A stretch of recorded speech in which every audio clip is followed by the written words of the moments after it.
The amendment. Amendment number 1, printed in Part E of House Report number 118-466, offered by Mr. Jimenez of Florida. Pursuant to House Resolution 1160, the gentleman from Florida, Mr. Jimenez, and a member opposed each will control 5 minutes. The chair recognizes the gentleman from Florida. Madam Chairman, I yield myself such time as I may consume. The gentleman is recognized. Thank you, Madam Chair. Be it through technology transfers or monetary investments, we must stop funding our own destruction through tacit support of the PLA's technological advancement. This amendment requires that the annual China Military Power Report to provide an assessment of the PRC's developments in critical and emerging technologies relevant to any advancement of the PLA capabilities, any involvement in the CCP's civil-military fusion program, or any involvement in the development of the CCP's state surveillance initiatives. This amendment also calls on the Department of Defense, the Department of State, and other agency partners to list all Chinese companies involved in the development of this critical technology and determine if any U.S. technology components are used by these companies or if any U.S. capital is invested in these companies. This is critical information to have. American dollars and ingenuity should not be building the CCP's techno-totalitarian surveillance state and should not be funding its gross human rights abuses. We must recognize the risk of support for entities involved in Xi's civil-military fusion program and understand why any technological development made in China on the civil side instantly goes to support military advancements.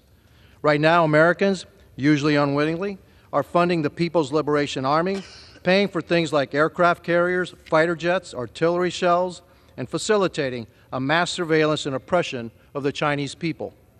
I think the bottom line, from my perspective, is that the CCP is an adversary, and you don't defeat an adversary or deter an adversary by shoveling billions of dollars into their military and technology programs.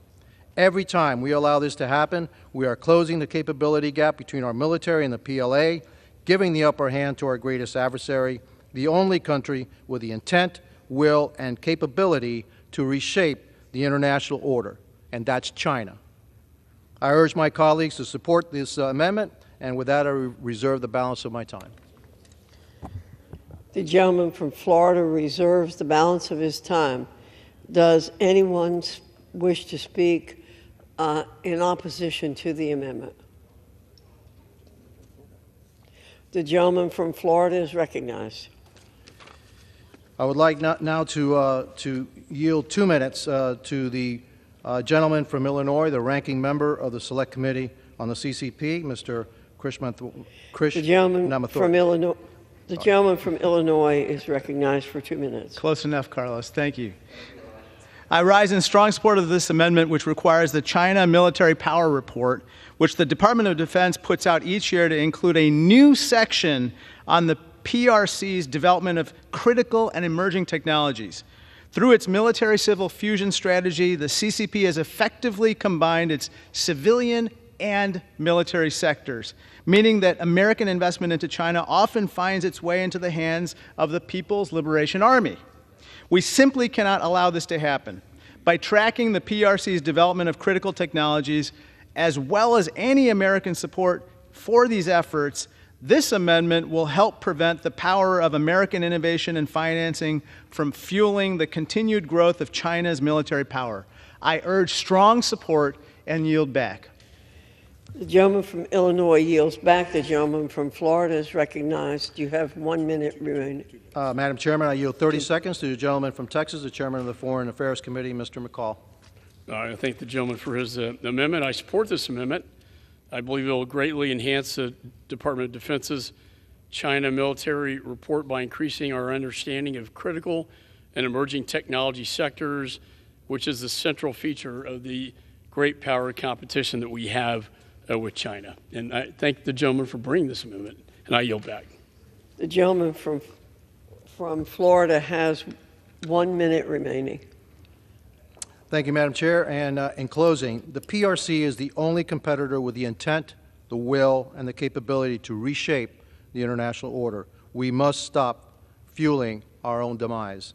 With that, I urge support of this amendment, and I yield back the balance of my time.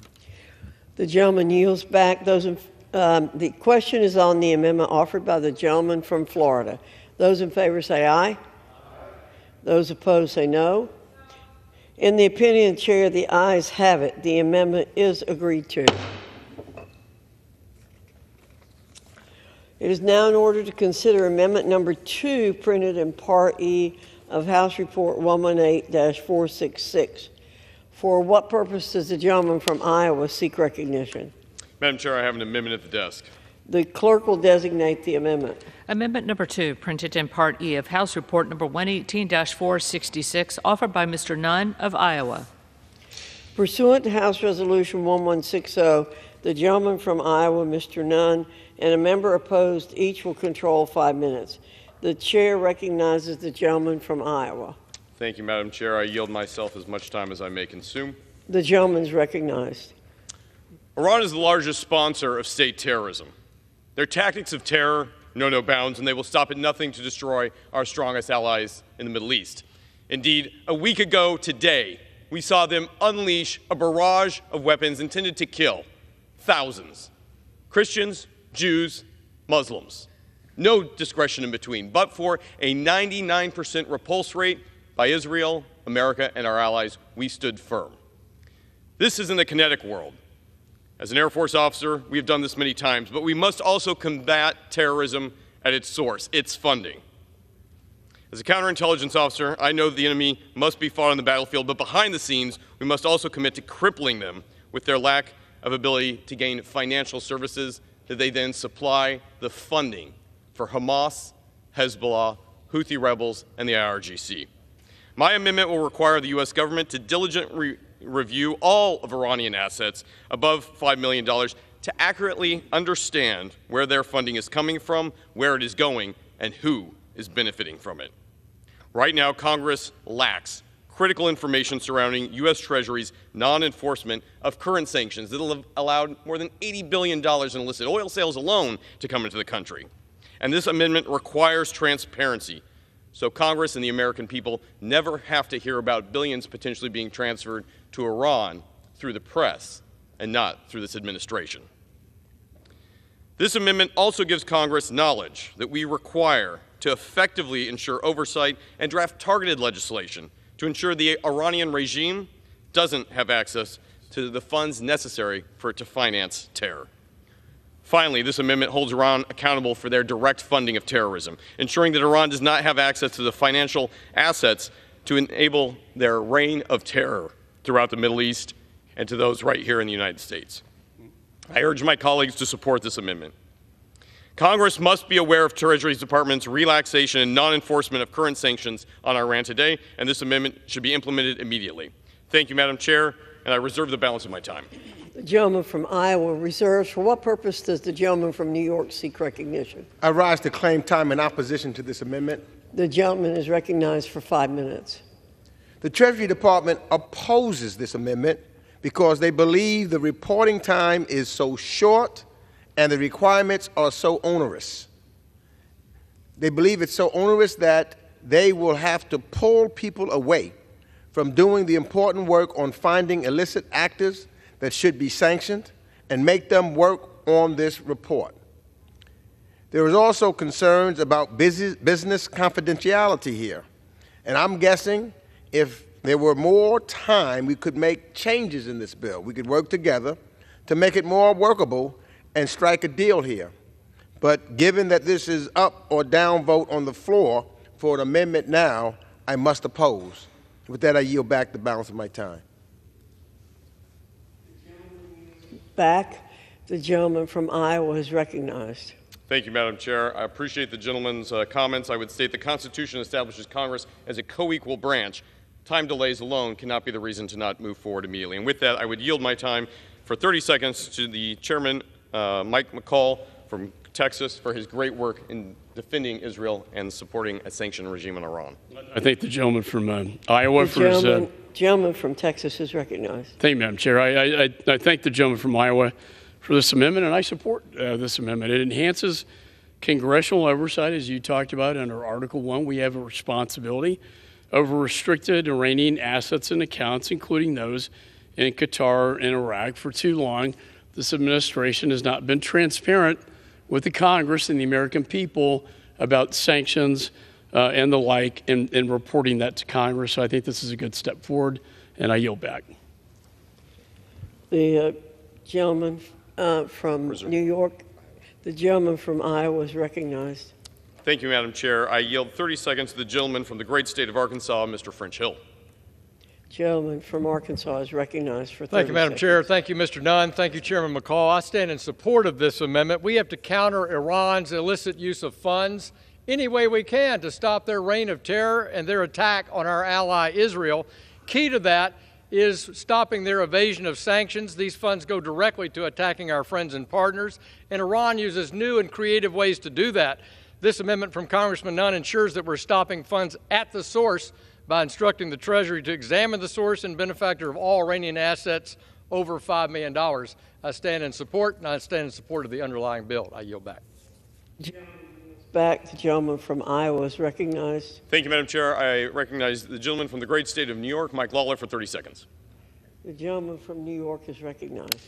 I rise in support of this amendment, and I'm proud to be a co-sponsor of Representative Nunn's legislation, the Revoke Iranian Funding Act, that this came out of. In the wake of the appalling terrorist attack against Israel, it's clear that we must work to confront Iran and its surrogates in the region with a strong sanctions regime. Iran is the largest state sponsor of terrorism in the world, spending its money on terror, on developing nuclear capabilities, on taking hostages to use for bargaining purposes, and on funding the criminal IRGC. Among other provisions, this common-sense measure would provide transparency on which sanctions authorities the President is failing to exercise and where we can continue to cut off Iran's funding. I urge all of my colleagues to support this amendment. I yield back. The gentleman's time has expired. The gentleman from Iowa is recognized. Thank you, Madam Chair. I recognize my colleague and Wing Commander, Mr. Don Bacon from Nebraska, for 30 seconds. The gentleman's recognized. I stand in support of this amendment. We have to be clear-eyed. Iran is our adversary. They've killed 609 Americans in Iraq. They've fueled and energized or armed the Hamas that conducted the attacks on 7 October. They armed the Hezbollah. They armed the Houthis. We should go after all of their assets. We should choke every dollar that we can, because every dollar they have fuels terrorism. I stand in support of Zach Nunn's amendment. Thank you. The gentleman from Iowa is recognized for 45 seconds. Thank you, Madam Chair. Today we stand at a crossroads on a precipice. The result is the effect of an Iranian regime that is directly threatening not just our allies in the Middle East, but has access to funds that directly threaten us. And so while I respect my colleagues on the other side of the aisle, I would ask that they come forward at this important juncture to make sure that these funds are restricted from the use of terrorism that flows directly to harm those American soldiers who lost their lives just months ago, fellow veterans and combat in arms. I thank the 9/11 families, the Foundation for Defense Funds, and all of those who have come forward to support this very important measure. With that, Madam Chairwoman, I reserve. The gentleman's time has expired. The question is on the amendment offered by the gentleman from Iowa.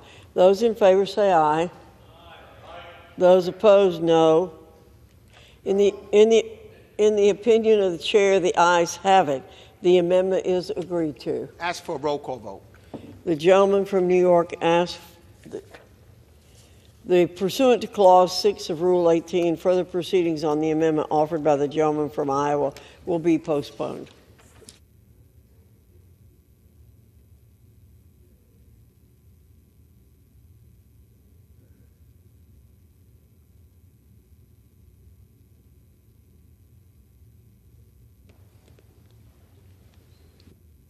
What purpose does the gentleman from Texas seek recognition? Mr. Chair, I move that the committee do now rise. The question is on the motion that the committee rise. All those in favor say aye. All those opposed say no. The ayes have it. The motion is adopted accordingly. The committee rises.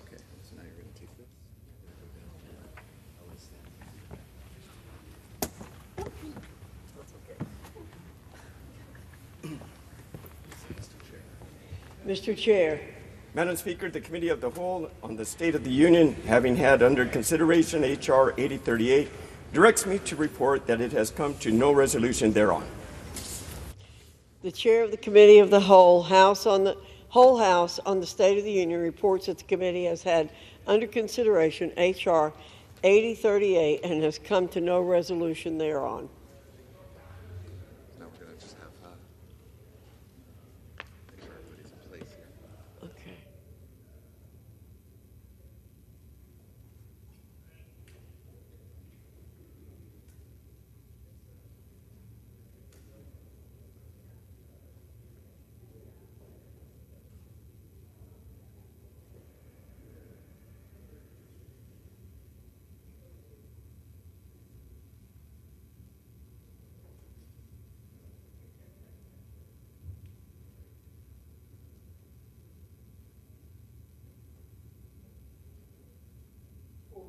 Does the gentleman from Oklahoma seek recognition?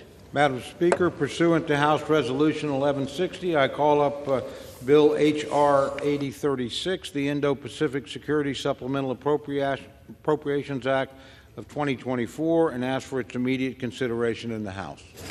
The clerk will report the title of the bill. H.R. 8036, a bill making emergency supplemental appropriations for assistance for the Indo-Pacific region and for related expenses for the fiscal year ending September 30th, 2024, and for other purposes. Pursuant to House Resolution 1160, the bill is considered read. The bill shall be debatable for 30 minutes, equally divided and controlled by the chair and ranking minority member of the Committee on Appropriations or their respective designees. The gentleman from Oklahoma, Mr. Cole, and the gentlewoman from Connecticut, Ms. DeLauro, each will control 15 minutes. The chair recognizes the gentleman from Oklahoma. Madam Speaker, I ask unanimous consent that all members may have 5 legislative days in which to revise and extend their remarks and include extraneous material on the measure under consideration. Without objection. Madam Speaker, I yield myself such time as I may consume. The gentleman is recognized. Thank you, Madam Speaker. I rise today to offer H.R. 8036, the Indo-Pacific Security Supplemental Act of 2024. The bill provides $8.12 billion in emergency supplemental appropriations to continue efforts to counter Communist China and ensure a strong deterrence in the region. It includes $3.3 billion to develop submarine infrastructure, $2 billion for the Foreign Military Financing Program for Taiwan and other key partners in the regions, $1.9 billion to replenish defense articles and defense services provided to Taiwan and regional partners, $542 million to strengthen U.S. military capabilities in the region, and $133 million to enhance the production and development of artillery and critical minerals. Today's bill should not be viewed in isolation.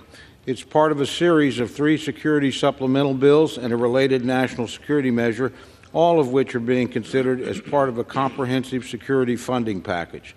This measure and the other 2 supplemental bills will provide needed military assistance to Israel and Ukraine during their time of crisis. Will provide support for Taiwan as it confronts aggression from the Chinese Communist Party, and will provide support for the U.S. military forces operating in Europe, the Middle East, and Asia, including the critical replenishment of American stocks of ammunition. America's greatest writer, Mark Twain, is reputed to have said that history does not repeat itself, but it does sometimes rhyme. Tragically, the past 2 years have produced echoes of a dark time in world history, the 1930s. In the 1930s, evil regimes bent on aggression, domination, and even genocide took their first steps down a dark road that would eventually lead to World War. Tragically, the democratic West turned inward then, standing idly by while fascist regimes began to take aggressive actions against their weaker neighbors. There was time then to put a stop to aggression, if only we had had the fortitude and the wherewithal to stand firmly on the side of freedom. Today we're seeing uncomfortable parallels to that dark time. In Europe, Vladimir Putin launched an unjust and illegal invasion of his democratic neighbor, Ukraine. In Asia and the Pacific, the Chinese Communist Party encroaches on its neighbors and openly threatens the continued self-determination of Taiwan, a nation which continues to show the world what a free and democratic China could look like. And in the Middle East, Israel faces attacks on multiple fronts, beginning with the horrible terror attack launched by Hamas on October 7th and continuing with an unprecedented direct aerial assault launched by the Iranian regime over the weekend. These events do not take place in a vacuum, Madam Speaker. They take place in regions around the world critical to American national security. They threaten our friends and partners around the globe and threaten the continued safety of democracy. The security of our fellow democratic states is our security, and protecting their security is undoubtedly in America's national interest. Some of the greatest American leaders of the 20th century recognized this fundamental reality. I think of Franklin Roosevelt calling on America to become the great arsenal of democracy to defeat Nazi Germany. And I think of Ronald Reagan reminding us that the preservation of a peaceful, free, and democratic Europe is essential to the preservation of a peaceful, free, and democratic United States.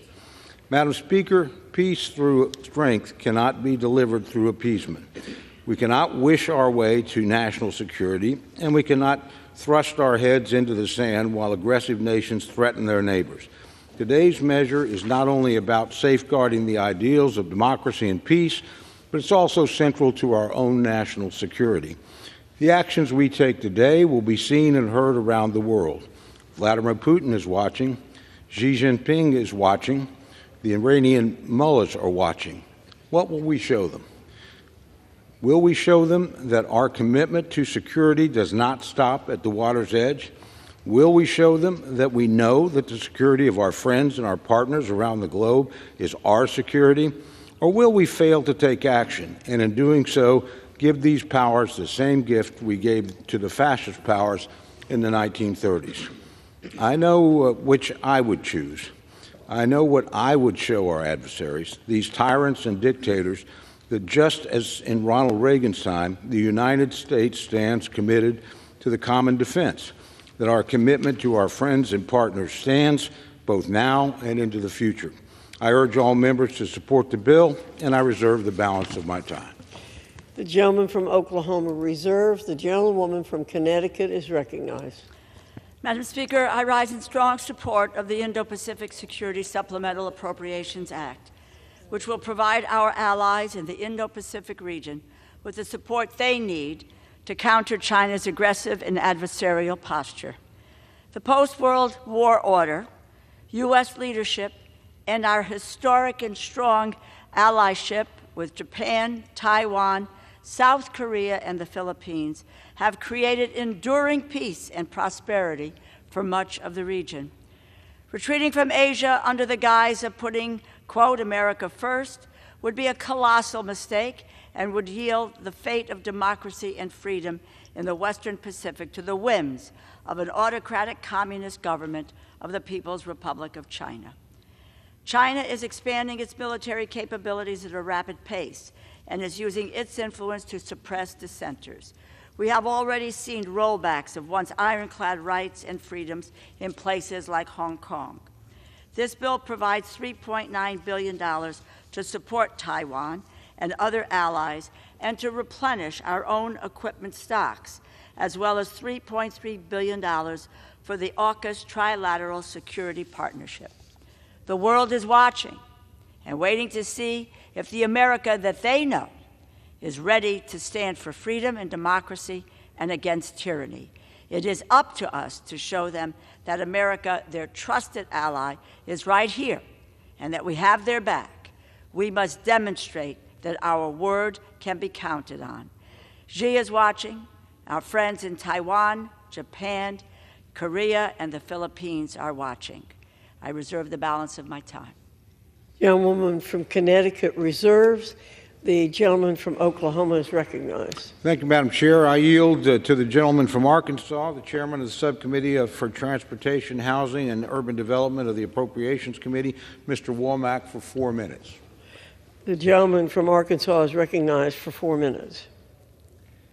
Madam Speaker, preserving the safety, security, and prosperity of our nation is arguably our most important duty. There's a new axis of evil on the rise around the world, and just like the terrible original, this group is bound together by their desire to subjugate their people and destroy freedom and democracy all around the world. They want to end American leadership and prosperity. The second half of the 20th century was the most prosperous in our nation, and that prosperity was underpinned by relative peace. Increasing our strength and the strength of our allies is the only avenue to peace, and this package does just that. I want to thank Speaker Mike Johnson for his courage and his leadership, and my good friends Chairman Cole, Chairman Calvert, and Chairman Diaz-Balart for putting this package together and putting it on the floor. Madam Speaker, I was in the Army National Guard for over 30 years, and a significant part of that time was spent training to fight and win against the Red Army in the Fulda Gap. Well, there's a new Red Army today, and they're inching closer to Central Europe. But this time we have a democratic country in Eastern Europe in their way. All they need are weapons and training. And that's among the bills in the package that we provide today that this body will vote on. Without this package, Putin will continue his march of death and destruction. Without this package, our own Army will have to cancel combat training center rotations, the training events that keep our forces the greatest in the free world. And during those 30 years, I was deployed with my battalion to the Sinai in Egypt, and standing on the Egyptian side of the Rafah crossing, I saw firsthand the death and destruction of Hamas. I also saw our greatest ally in the region, Israel, defending itself. This package today provides Israel the tools it needs to destroy terrorists, killing and capturing and raping its citizens. Our friends need our help. And without this package, our Navy will be without critical air defense munitions required to protect our sailors. These air defense assets enable the control of our seas. Another dictator is marshaling his resources and planning to upend the free and open Indo-Pacific region that has contributed so much to American prosperity. This package makes important investments in our defense capabilities to deter this aggression. Without it, we will produce fewer submarines, we will produce fewer anti-ship missiles, and underfund the requirements of our commanders in the region. And Madam Speaker, our Kansans are at the forefront of producing the critical munitions, from Tomahawk missiles to Standard missiles to Naval Strike missiles, all funded in this package. Yes, Arkansas, like many other states, is the forge of the arsenal of democracy. So today's vote seems pretty simple to me. We're choosing between strength and weakness, between freedom and repression, and between prosperity and decline. So I ask my fellow members to look past the end of your nose, understand the context and gravity of the situation we face and that our partners and allies face, and support this package today. And with that, Madam Speaker, I yield back the balance of my time. The gentleman from Arkansas yields back. The gentleman from Oklahoma reserves. The gentlewoman from Connecticut is recognized. Madam Speaker, I yield 1 minute to the gentleman from Illinois, the ranking member of the Select Committee on the Strategic Competition between the United States and the CCP, Mr. Krishnamurthy. The gentleman from Illinois is recognized. Thank you, Ranking Member. I rise in strong support of H.R. 8036. A recent survey showed that a majority of Americans believe there's a 50-50 chance or greater of war between the United States and China. It's one of their greatest fears. That same survey showed that 80% of Americans want us to do everything in our power to prevent war with China. This particular bill, H.R. 8036, is critical in preventing war with China by increasing deterrence against their aggression, through foreign military financing of our partners, through upgrading the industrial submarine base, and by replenishing our defense stocks. I strongly urge support of H.R. 8036. We cannot wane in the defense of democracy. The gentleman from Illinois yields back. The gentleman from Connecticut reserves. The gentleman from Oklahoma is recognized. Madam Speaker, I yield 2.5 minutes to my good friend, the distinguished gentlewoman from California, Ms. Kemp. The gentlewoman from California is recognized for 2.5 minutes. Thank you, Chairman, for yielding. President Ronald Reagan said, We cannot play innocence abroad in a world that is not innocent, nor can we be passive when freedom is under siege. The free world is under attack as Vladimir Putin, Xi Jinping, the Ayatollahs, and Kim Jong-un are teaming up to destroy any glimpse of freedom and democracy in their path. Deterrence is not divisible, and history has shown that when the free world wavers, adversaries see a green light. Taiwan Foreign Minister Joseph Wu said recently that the United States failing to support Ukraine would embolden Xi Jinping and support Beijing's propaganda that the United States is not a reliable partner. We want our allies and partners to turn to the United States, not to the Chinese Communist Party, who wants to replace the American dream with its authoritarian vision in a quest to become the superpower, top economic and military power by 2027. If Xi Jinping is successful in his ambitions to take Taiwan, it will directly hurt our economy, our national security, and our leadership globally. And we know he won't stop there. That's why we need to give Taiwan the weapons that it has paid for to defend itself and support other partners in the region. And this bill reaffirms our support by increasing foreign military financing and revamping our submarine industrial base as we implement Pillar 1 of the AUKUS agreement, which allows for the sale of nuclear-powered submarines to Australia and the United Kingdom. For America to continue to shine as a beacon of hope and freedom, we need our allies and partners to trust us and our adversaries to respect us. This is about freedom versus authoritarianism. This is about maintaining a world order that is safe for future generations. History will judge this institution and our country based on how we vote today. The world is watching us, and we need to deliver. So I urge my colleagues to meet this critical moment and pass H.R. 8036, Indo-Pacific Security Supplemental Act. Thank you. With that, I yield back. The gentlewoman from California yields back. The gentleman from Oklahoma reserves.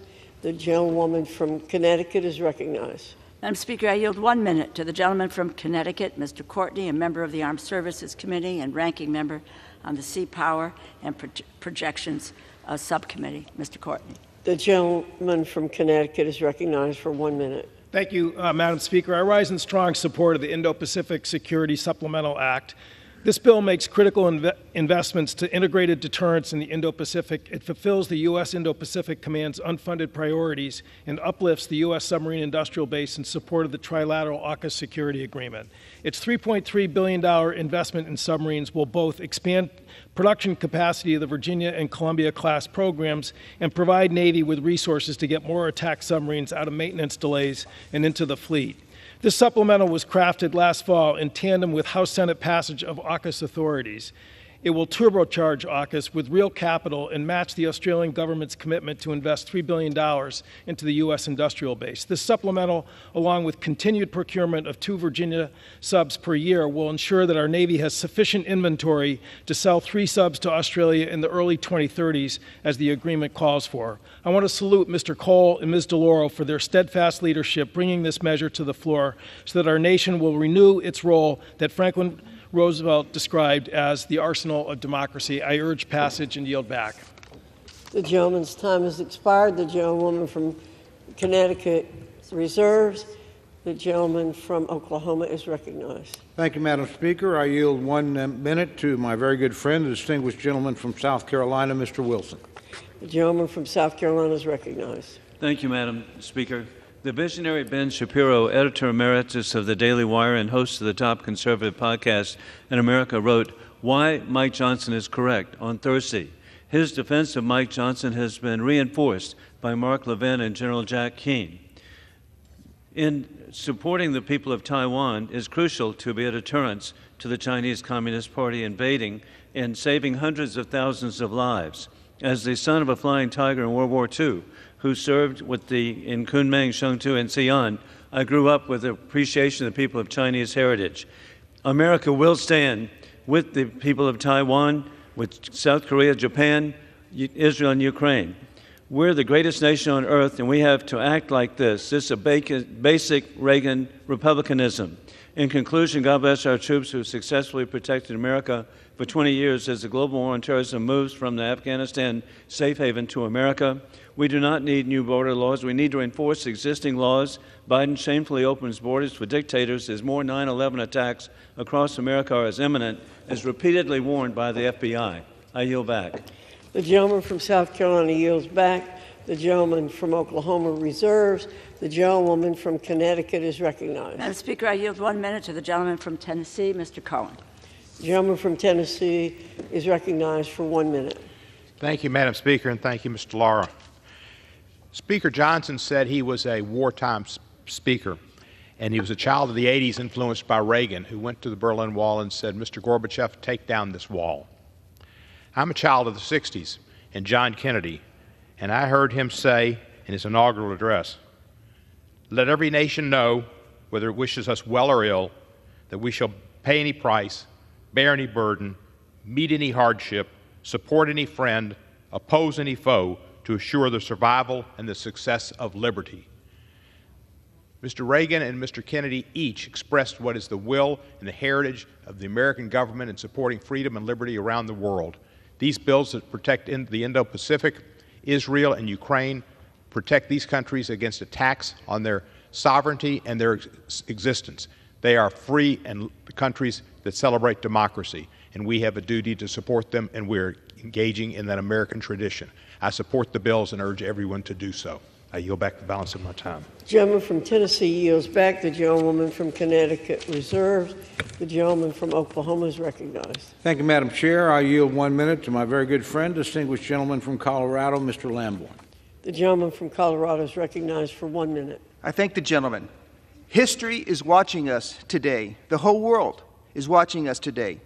Winston Churchill, before World War II, spoke of those like Neville Chamberlain who chose dishonor over war and ended up with both. Likewise, isolationists today who choose to retreat from helping our friends who are being threatened and invaded will find that the struggles of our friends will sooner or later follow us home. Our standing in the world is at stake with our vote today. We can choose dishonor, or we can choose to help friends who are oppressed by strong and malignant neighbors. Speaker Mike Johnson has chosen honor and is to be commended. Taiwan, Israel, and yes, Ukraine desperately need our help. Vote for all 4 bills. Choose honor over dishonor. I yield back. The gentleman from Colorado yields back. The gentleman from Oklahoma reserves. The gentlewoman from Connecticut is recognized. Madam Speaker, I yield 1 minute to the gentleman from Virginia, Mr. Byer. The gentleman from Virginia is recognized for 1 minute. Thank you. Madam Speaker, I rise to celebrate the good news for our allies in the Indo-Pacific and the Ukrainian people that the House is finally doing the right thing. Today, moral courage and sound strategic thinking finally defeat the partisan cynicism and the political calculation of a small minority of this body who have held our national interests hostage. Some of my colleagues say America should reject our role as the world's dominant power, ignore our geopolitical foes as they move aggressively against our interests and menace our allies. They are wrong. While it is deeply unfortunate that it took this long for wiser voices to prevail, the House is stepping up today to proclaim the American strength and send bold support to Ukraine and the Indo-Pacific. The Ukrainian people did not choose this war, and Ukraine was invaded by a bloody tyrant who has designs to go far beyond Ukraine. If allowed to go expand unchecked, Russian and Chinese aggression will only make a deadly global confrontation more likely. This moment is long overdue, and we can only hope that this delay will not result in lasting damage to Ukraine's war efforts. But it's my deepest hope that this victory in Congress will help make possible Ukraine's ultimate victory on the battlefield. I yield back. The gentleman from Virginia's time has expired. The gentlewoman from Connecticut reserves. The gentleman from Oklahoma is recognized. Madam Speaker, may I inquire how much time remains for each side? The gentleman from Oklahoma has 1.5 minutes remaining. Madam Speaker, I advise my friend I'm prepared to close whenever she is. In the meantime, I'll simply reserve. The gentleman from Oklahoma reserves. The gentlewoman from Connecticut. The gentlewoman has 9 minutes remaining. I yield 1 minute to the gentleman from Indiana, Mr. Mervant. The gentleman from Indiana is recognized for 1 minute. I thank the ranking member for the time and applaud the dedicated work of her and all the leaders and staff of the House Appropriations Committee on both sides of the aisle for their commitment to advancing this legislation. I am proud to support this legislative package that is of paramount importance to the strength of our nation, to the American worker, and for our role as a world leader that is working to defend democracy. This is an incredibly serious moment for our nation and the world, and I appreciate that these measures rise to the occasion to provide necessary resources for those in need, including funds for Ukraine's military, for our ally Israel, and $9 billion in humanitarian assistance for the people of Gaza. I encourage my colleagues to support these measures and ensure they are signed into law. Thank you, and I yield back my time. The gentleman from Indiana yields back. The gentlewoman from Connecticut is recognized. The gentlewoman from Connecticut reserves. The gentleman from Oklahoma is recognized. Madam Speaker, I reserve. The gentleman reserves. The gentlewoman from Connecticut is recognized. Madam Speaker, I yield 1 minute to the gentlewoman from California, Ms. Kamlager-Dove. The gentlewoman from California is recognized. Madam Speaker, I rise in support of the Indo-Pacific Defense Supplemental and all of the foreign aid bills we are voting on today. I recently returned from a State Department-led trip to Japan where we discussed the security challenges the region is facing from the PRC. Our partners in the Indo-Pacific are dealing with the daily threat of aggression from China.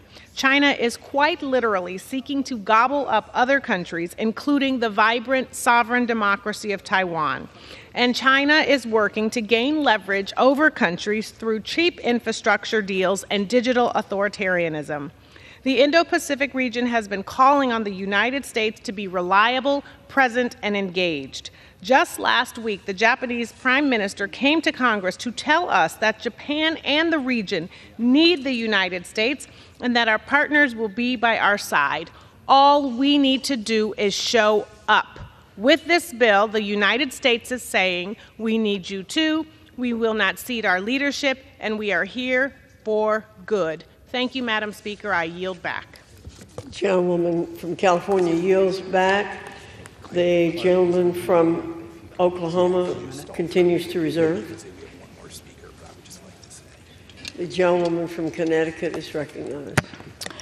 Let me tell my colleague, Chairman Cole, that we have one more speaker who's on his way, but let me just take this opportunity. I just would like to say a thank you at this juncture to the former chair of the Appropriations Committee, our colleague Kay Granger. It has really been my honor to serve with Congresswoman Granger, and she has been a pioneer in so many ways. I've said it to many folks, especially I say to the women who serve in this House. No one hands you anything here. You earn it. Kay Granger has earned every bit of the accolades, the titles that she has received because she earned it, she deserves it, and is an outstanding member of this body. I would also like to say to you, Chairman Cole, it's an honor to serve with you, and I think it really is impressive that in this second week leading the committee, we are passing a long overdue supplemental to aid our allies. To your credit, I thank you very, very much. The gentlewoman from Connecticut reserves. The gentleman from Oklahoma reserves. The gentlewoman from Connecticut is recognized. I yield 3 minutes to the gentlewoman from Massachusetts, the distinguished Democratic whip and former member of the Appropriations Committee, Mrs. Clark. 3. The gentlewoman from Massachusetts is recognized for 2 minutes.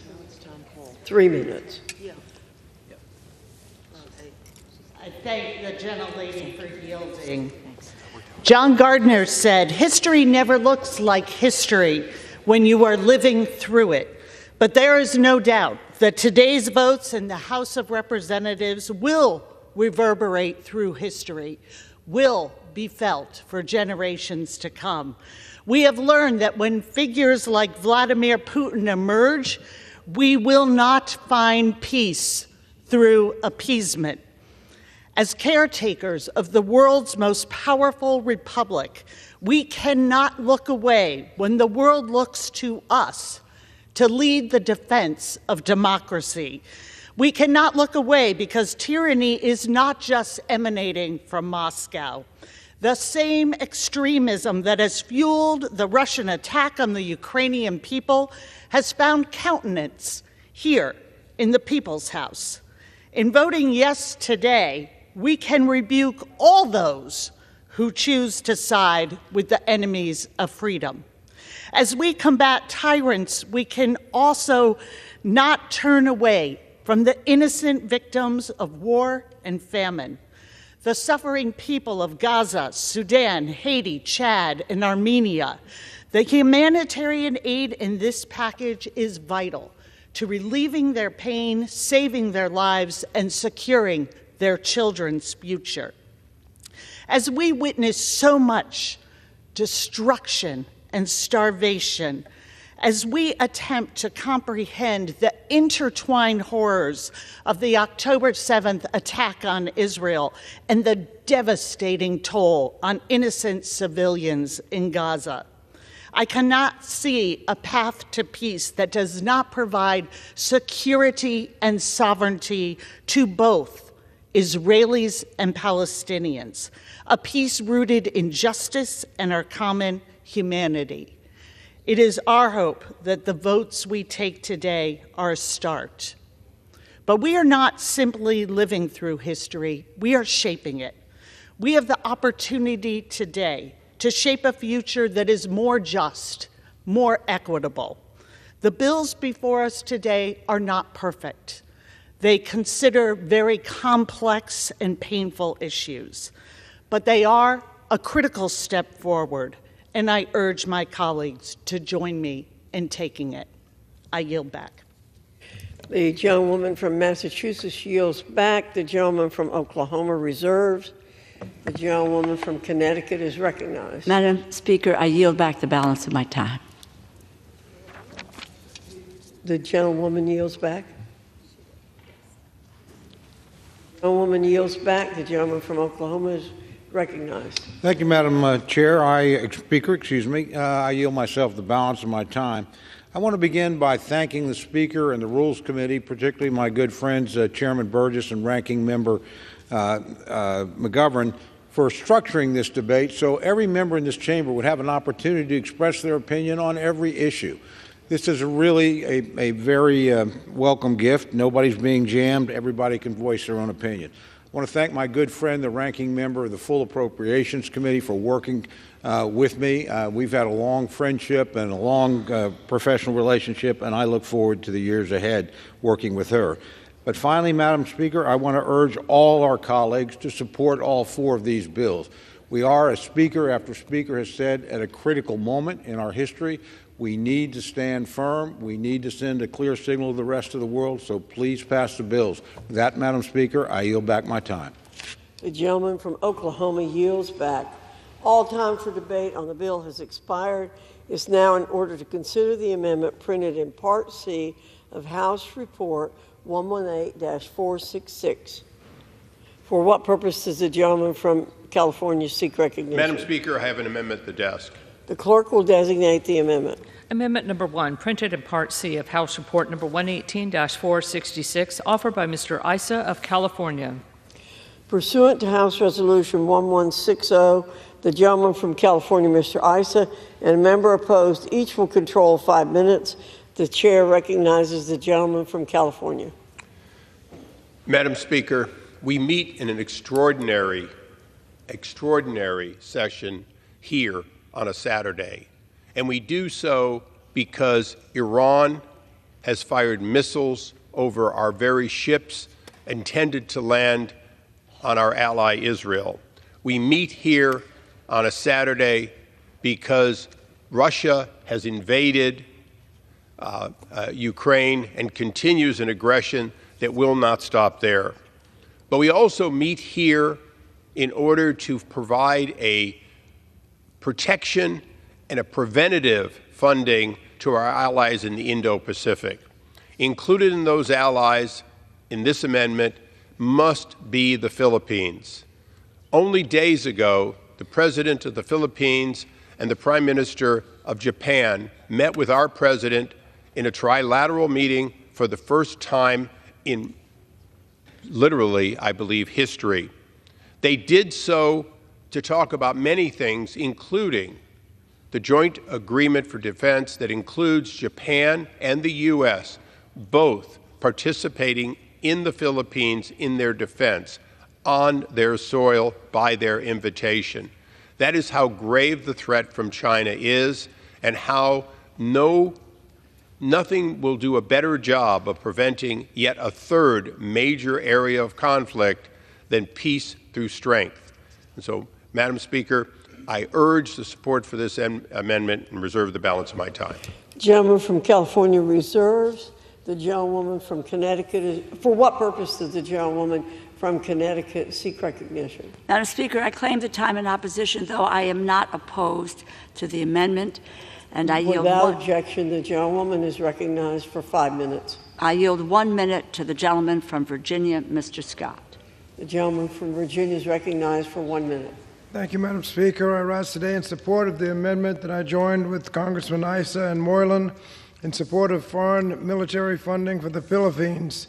Earlier this month, as co-chair of the U.S.-Philippines Friendship Caucus, I had the opportunity to meet with the President of the Philippines, along with members of the Philippine House of Representatives, to discuss important bilateral relationship between our two countries. In these discussions, we emphasized our shared maritime vision of keeping peace and freedom, particularly in the South China Sea. And as the gentleman from California mentioned, we're pleased to see the Biden administration recognize this important relationship, particularly by enhancing the Defense Cooperation Agreement.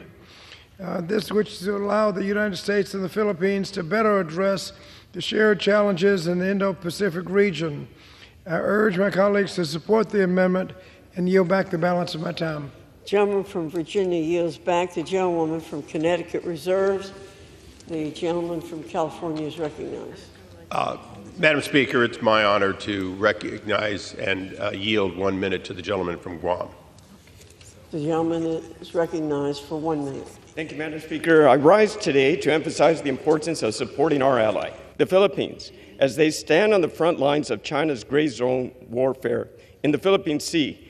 The U.S. needs to further commit to its security cooperation efforts with our friends in the Philippines. Since increasing Philippine foreign military finance in 2022, we have drastically improved in their ability to counter regional threats.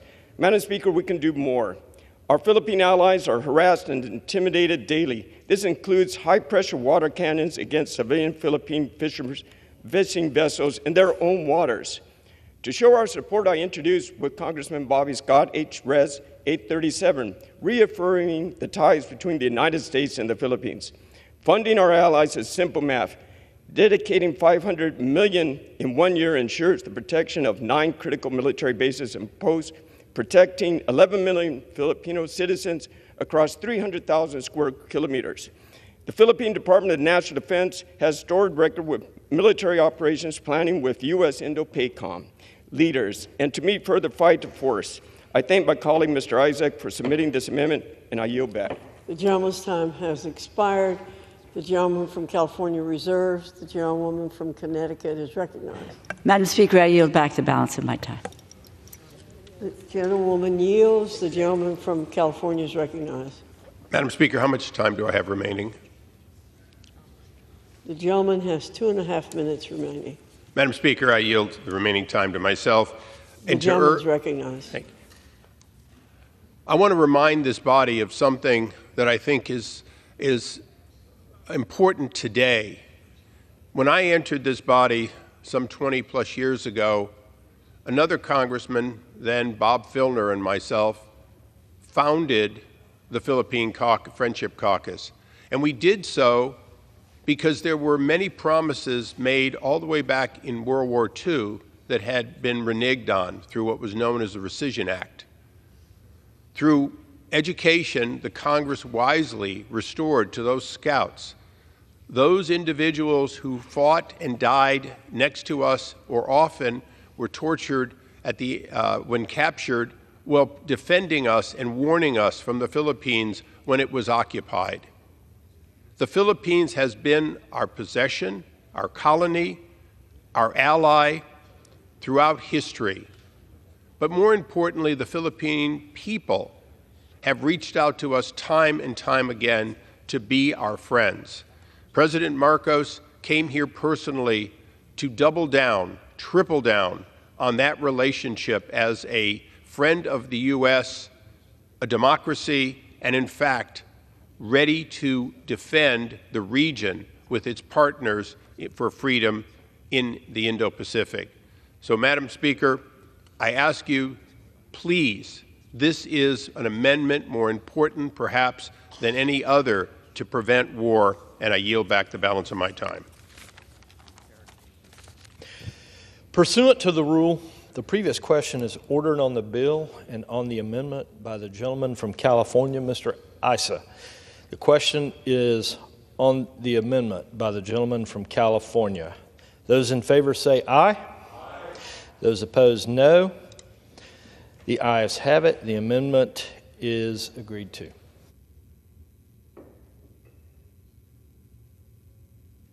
The question is on engrossment and the third reading of the bill. Those in favor? Those in favor say aye. Those opposed, no. The ayes have it.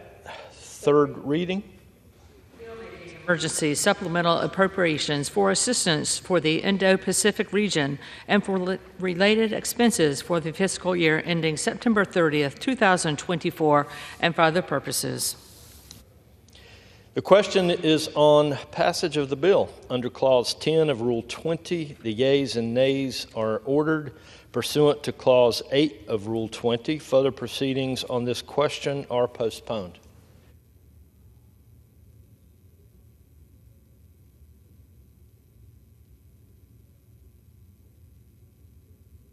For what purpose does this gentleman from Oklahoma? Mr. Speaker, I would request the yeas and nays.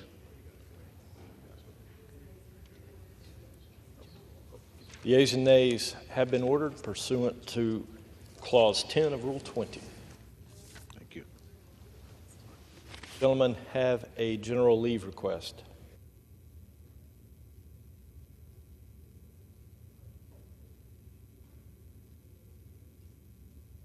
For what purpose does the gentleman from Florida seek recognition? Mr. Speaker, I ask unanimous consent that all members have 5 legislative days to revise and extend their remarks and include extraneous materials on H.R. 8035. Without objection.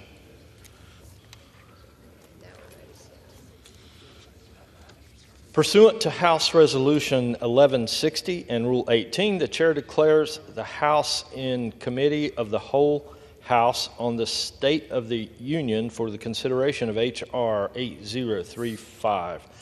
The Chair appoints the gentlewoman from North Carolina, Ms. Fox, to preside over the Committee of the Whole.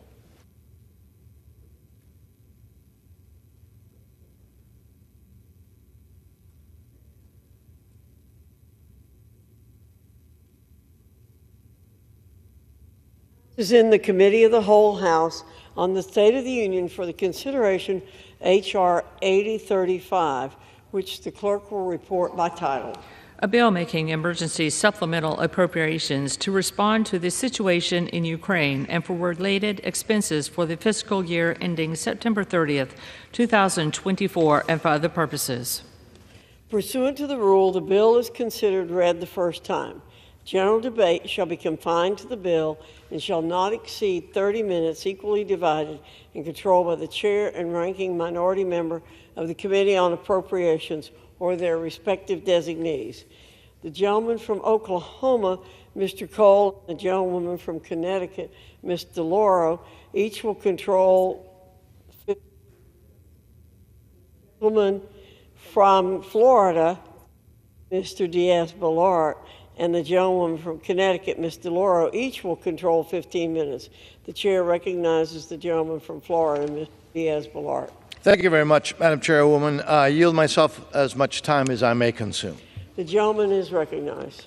Madam Chairwoman, I rise in support of H.R. 8035, the Ukraine Security Supplemental Appropriations Act, as well as the other two national security supplemental bills and the fourth bill that is full of strong conservative policy priorities.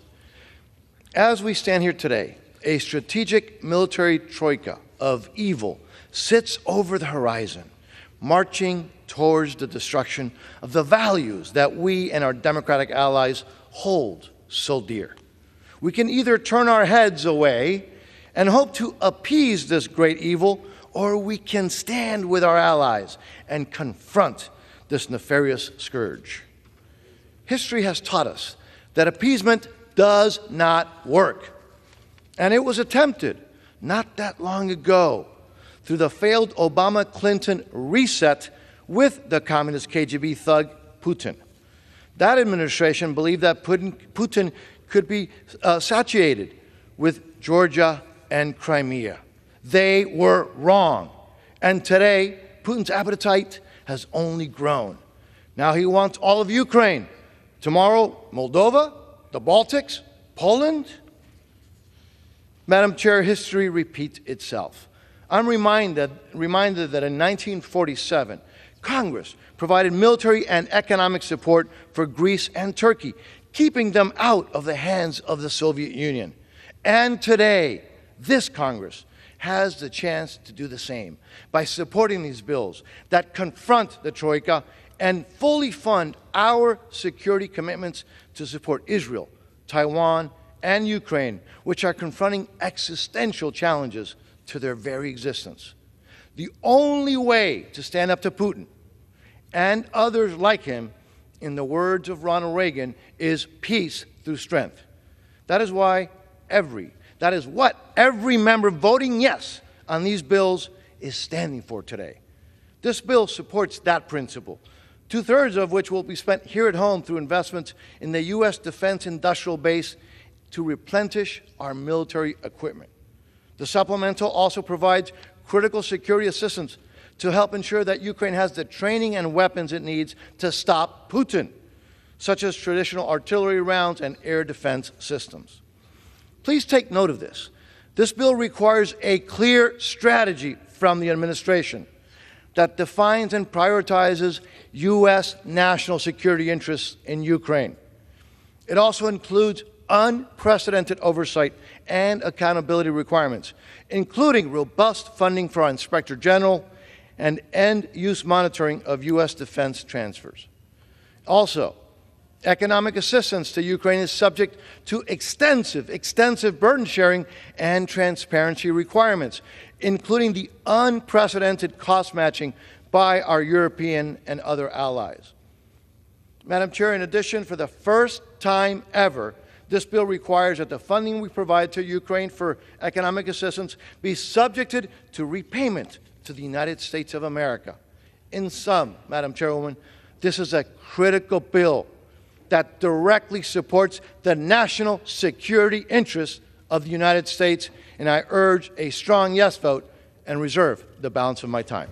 The gentleman from Florida reserves. The gentlewoman from Connecticut is recognized. Madam Chair, I yield myself such time as I may consume.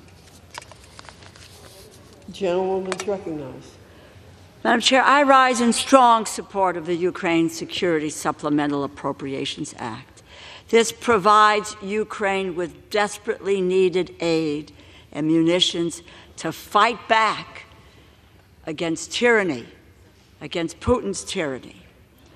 Vladimir Putin's greed, aggression, and unyielding pursuit of power have led to grievous loss of life and humanitarian devastation. The cruelty against innocent civilians at the hands of Putin and his cronies is devastating. And we know very well that Russia's invasion is not only a threat to Ukraine's physical security, but also a threat to the very core of Ukrainian and global democracy.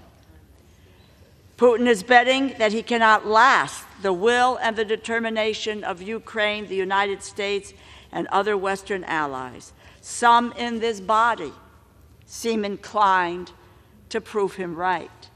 We must prove him definitively wrong. It is completely misguided. It's an affront to our nation's history and our heritage to suggest that we would be putting America first by retreating from the world stage. We put America first by demonstrating the power of American leadership, that we have the strength and the resolve and the heart to fight for the most vulnerable people, protect their freedom, and preserve their dignity. This bill will provide $14 billion for the training, equipment, weapons, logistics support, intelligence, and other supplies and resources to support Ukraine's military. It will provide nearly the same amount for us, the United States, to replenish our own equipment stocks. It also provides $9.5 billion in forgivable loans to support the Ukrainian economy, and $20.5 billion for the U.S. Armed Forces to assist in Ukraine with mission support, intelligence support, pay, equipment, and other resources. If Ukraine does not receive this support, which it requires and needs to defeat Russia's outrageous assault on its sovereign territory, the legacy of this Congress will be the appeasement of a dictator, destruction of an allied nation, and a fractured Europe. Gone will be the post-war order that has kept Europe free and prosperous. Gone will be our credibility in the eyes of our allies and our adversaries. And gone will be the America that promised to stand up for freedom, democracy, and human rights wherever they are threatened or wherever they are under attack. Our allies are facing existential threats, and our friends and foes around the world are watching, waiting to see how America will respond. Vladimir Putin is watching. Our allies in NATO and across Europe are watching. What course will America take? We must stop Putin in his tracks right now. The world must see our resolve. We need to support Ukraine. I reserve the balance of my time. Gentlewoman from Connecticut reserves. The gentleman from Florida is recognized. Thank you. I would now like to yield 1 minute to the gentleman from Ohio, the chairman of the Permanent Select Intelligence Committee, Mr. Turner. Again, for 1 minute. The gentleman from Ohio is recognized for 1 minute. Thank you, Madam Chair. I want to begin by thanking the Speaker for bringing this bill to the floor for the importance of serving our national security. This bill will have overwhelming support on this House floor today. When people ask why we should support Ukraine, I like to remind them of President Xi of China's trip to Russia last year.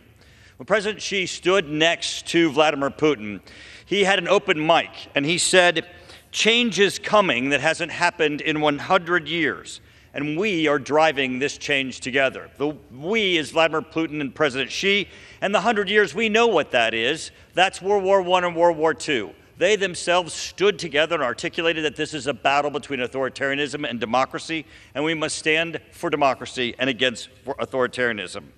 Also, according to the Kiel Institute for the World Economy, our European allies have committed to giving more than $60 billion in military aid since Russia's unjustified invasion, while the U.S. has given roughly $42 billion.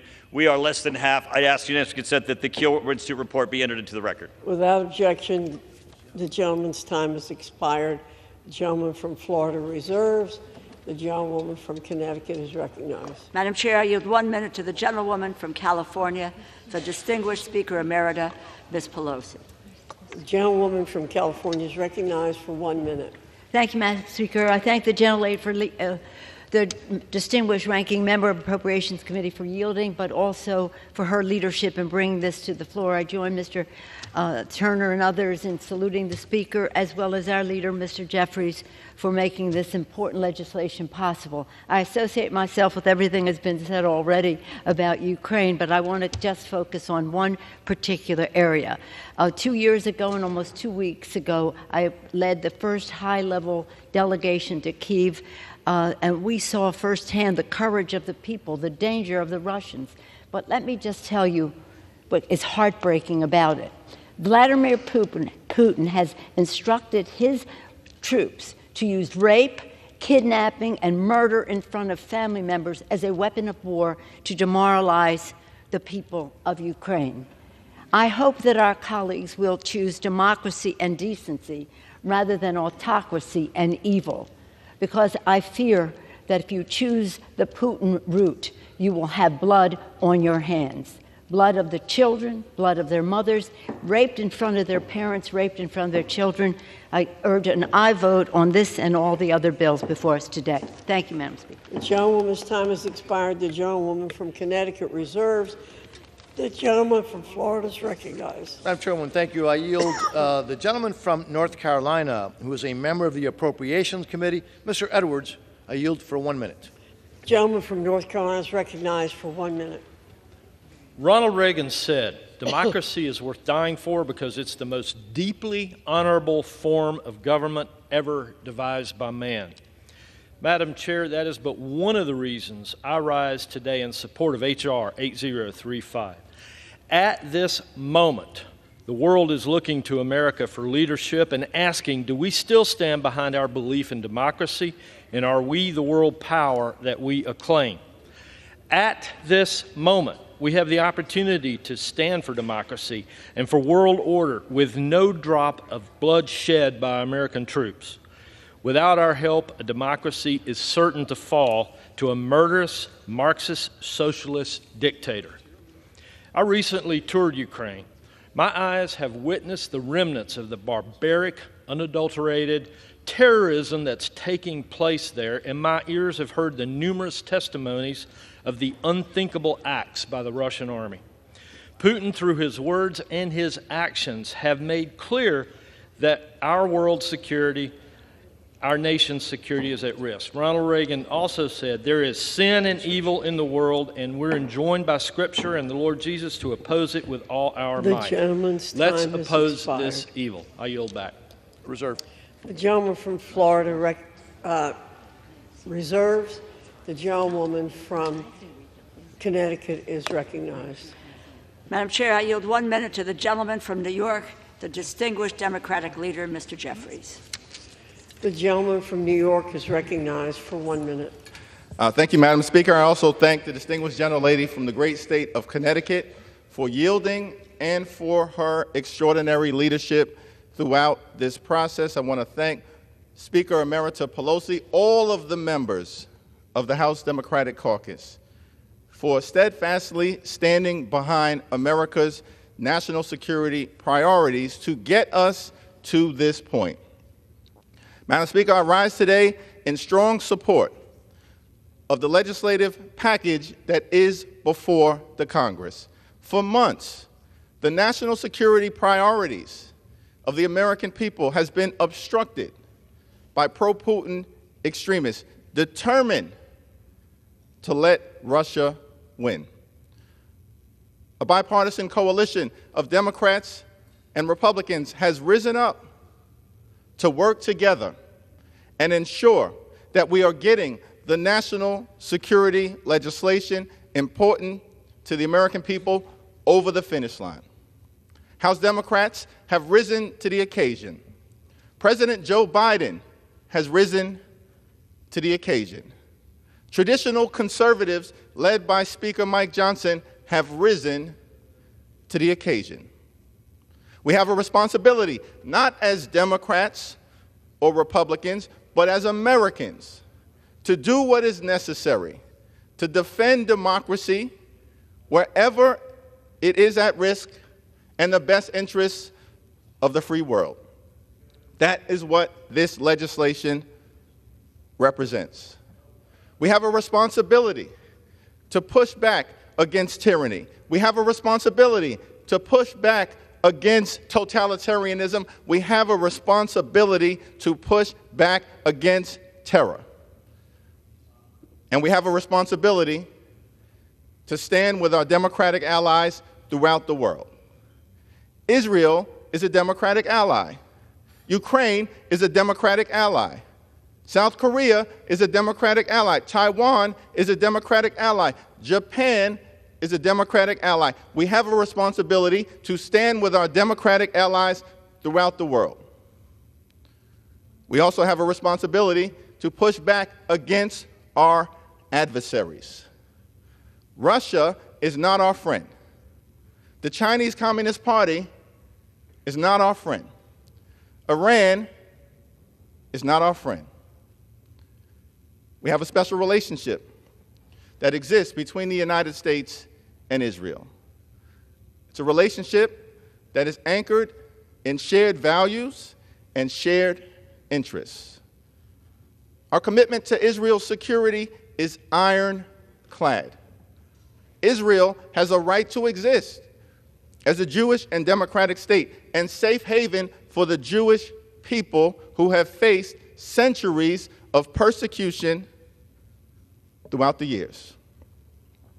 The events of October 7th make clear that Hamas must be decisively defeated for the good of Israel, for the good of the Palestinian people, for the good of peace in the Middle East, for the good of the free world. Hamas must be decisively defeated. At the same time, there are other urgent priorities. We must do everything possible to make sure that we are freeing the hostages so they can safely return to their families, and do everything possible to surge humanitarian assistance into Gaza so we can help out Palestinian civilians who are in harm's way through no fault of their own. We must surge in food, surge in medicine, surge in humanitarian assistance. That is what this package will help accomplish, with more than $9 billion in humanitarian assistance. The events of October 7th and the suffering of Palestinian civilians in the theater of war are heartbreaking. Any person of goodwill should come to the conclusion that we have to find a way to achieve a just and lasting peace between Israel and the Palestinian people.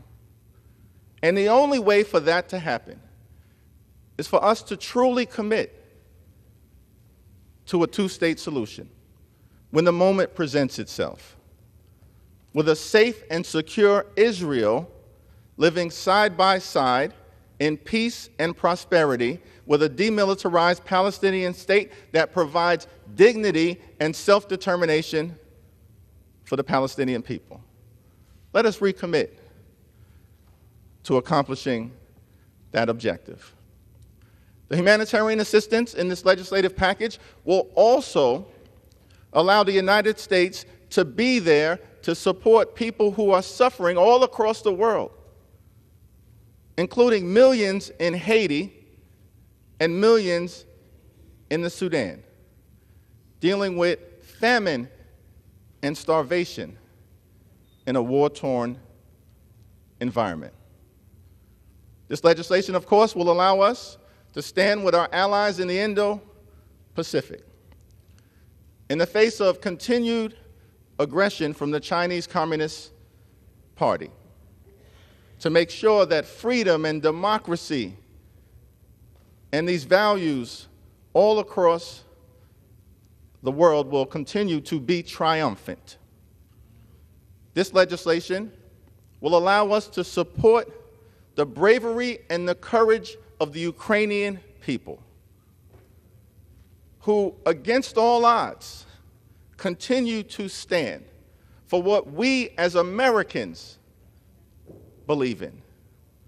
In February of 2022, we were told that Ukraine would likely fall in a week, and that Russian troops would be in Kyiv in a week.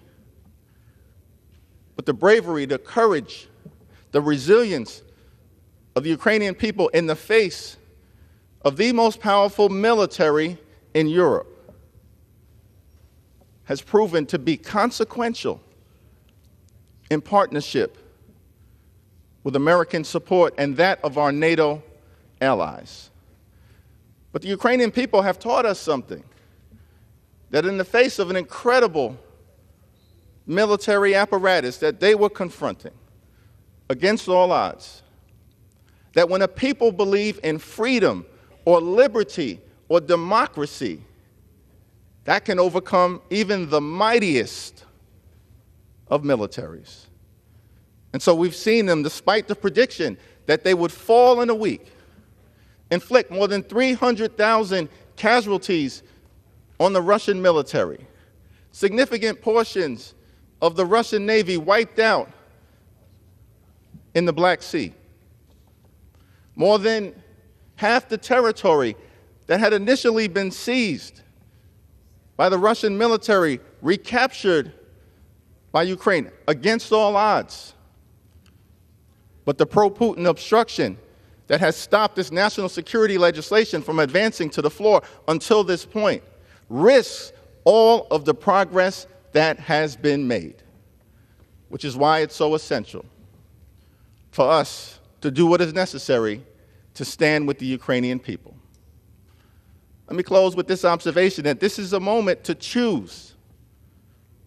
This is a moment to choose. We can choose democracy or autocracy. We can choose freedom or tyranny. We can choose truth or propaganda. We can choose Ukraine or Russia. We can choose Zelensky or Putin. We can choose a democratic ally or a sworn enemy. This is a time to choose.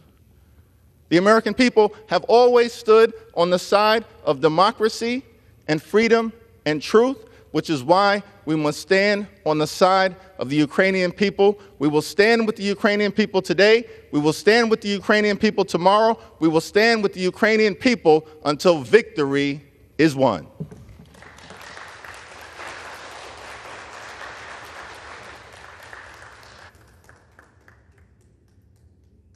The chair will remind all persons in the gallery that they are here as guests of the House and that any manifestation of approval or disapproval of proceedings is in violation of the rules of the House. Gentleman from Florida is recognized. I'd like to yield 1 minute for the gentleman from Florida, Mr. Waltz. Mr. Speaker, my colleagues and I have led the charge on stopping Putin in the face of Biden's too little, too late strategy. But before we go any further, we have asked for 4 simple things: a strategy to get us out of this stalemate, protect the U.S. border as a first principle, real burden sharings with the European, and a smart energy policy.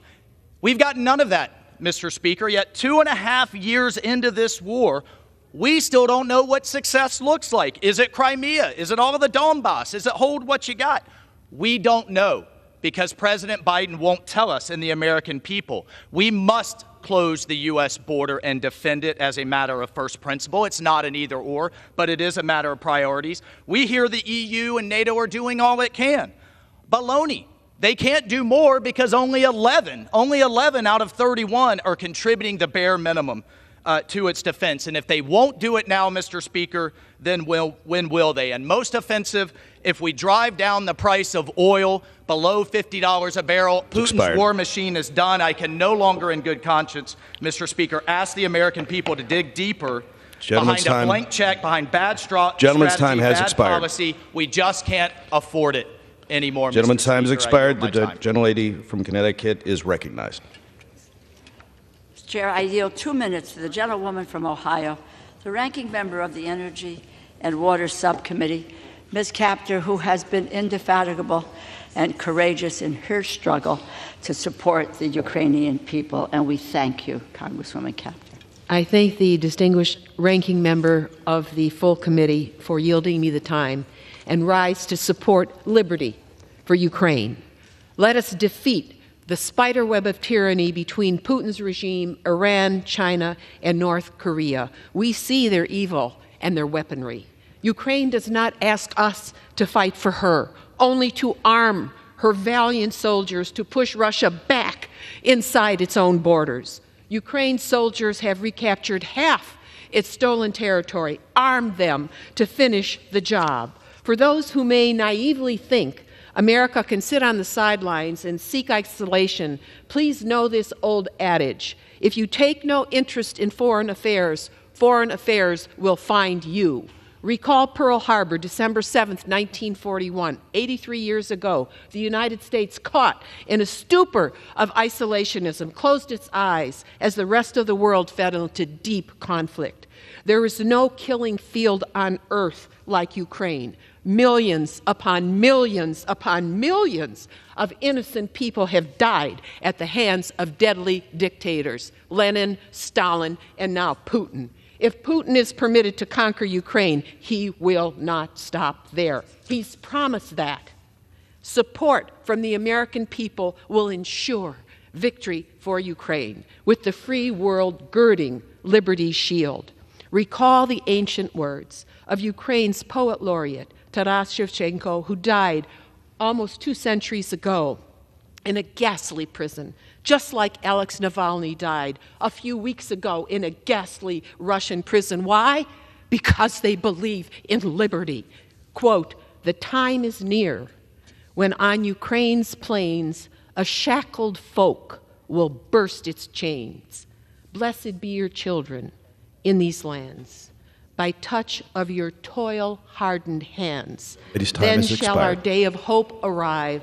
Ukrainian glory shall revive." Today is that day. Support liberty for Ukraine. Defeat Russian tyranny. Thank time you, has expired. and I yield the back. Gentleman from Florida is recognized. Mr. Chairman, thank you very much. I yield now to the gentleman from Alabama, the chairman of the Armed Services Committee, Mr. Rogers, for 1 minute. Gentleman is recognized. I thank my friend for yielding. Mr. Chairman, I rise in strong support of all these national security supplementals. The Armed Services Committee just completed our annual military posture review hearings with our combatant commanders. Each of them raised grave concerns about how China, Russia, Iran, and North Korea are working together in a new axis of evil to harm our alliances and undermine our national security. Nowhere is this more important or apparent than in Ukraine. China, North Korea, and Iran are eagerly aiding and abetting Putin's brutal invasion of Ukraine because they know a Russian victory there will seriously undercut American credibility and deterrence and leave our allies exposed. A Russian victory will embolden Kim, Xi, and the Ayatollah to confront South Korea, Taiwan, Israel, and ultimately the United States in a new and in fatal ways. And I fear Putin will use victory in Ukraine as a springboard to invade Eastern Europe. We can't let that happen. We must restore American deterrence. That starts by passing these national security supplementals. Gentleman from Florida reserves. The gentlelady from Connecticut is recognized. Mr. Chair, I yield 2 minutes to the gentlewoman from California, the ranking member of the State and Foreign Operations Subcommittee, Ms. Lee. Gentlewoman is recognized for 2 minutes. Thank you very much. I want to thank the distinguished ranking member for yielding and also for her tremendous leadership on global peace and security issues in this House. Thank you. Mr. Chairman, I rise in strong support of H.R. 8035. This bill provides nearly $10 billion in economic assistance for Ukraine and surrounding countries, with nearly $8 billion in direct budget support. Now, when I visited Ukraine in 2019, I immediately recognized the love of the Ukrainian people for their country and for their democracy.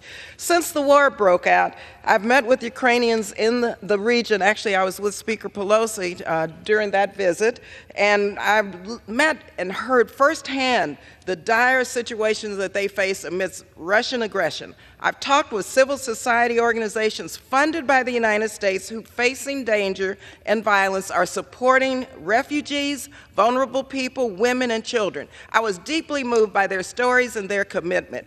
The United States must support these brave Ukrainians in their effort to protect their sovereignty because, let's be clear, Putin will not stop until Ukraine's democracy is dismantled, and we all know that he will not stop with Ukraine. Now, as ranking member of the State and Foreign Operations Subcommittee, I am proud that we are also considering other significant investments in United States global leadership today, particularly the more than $9 billion in desperately needed humanitarian assistance.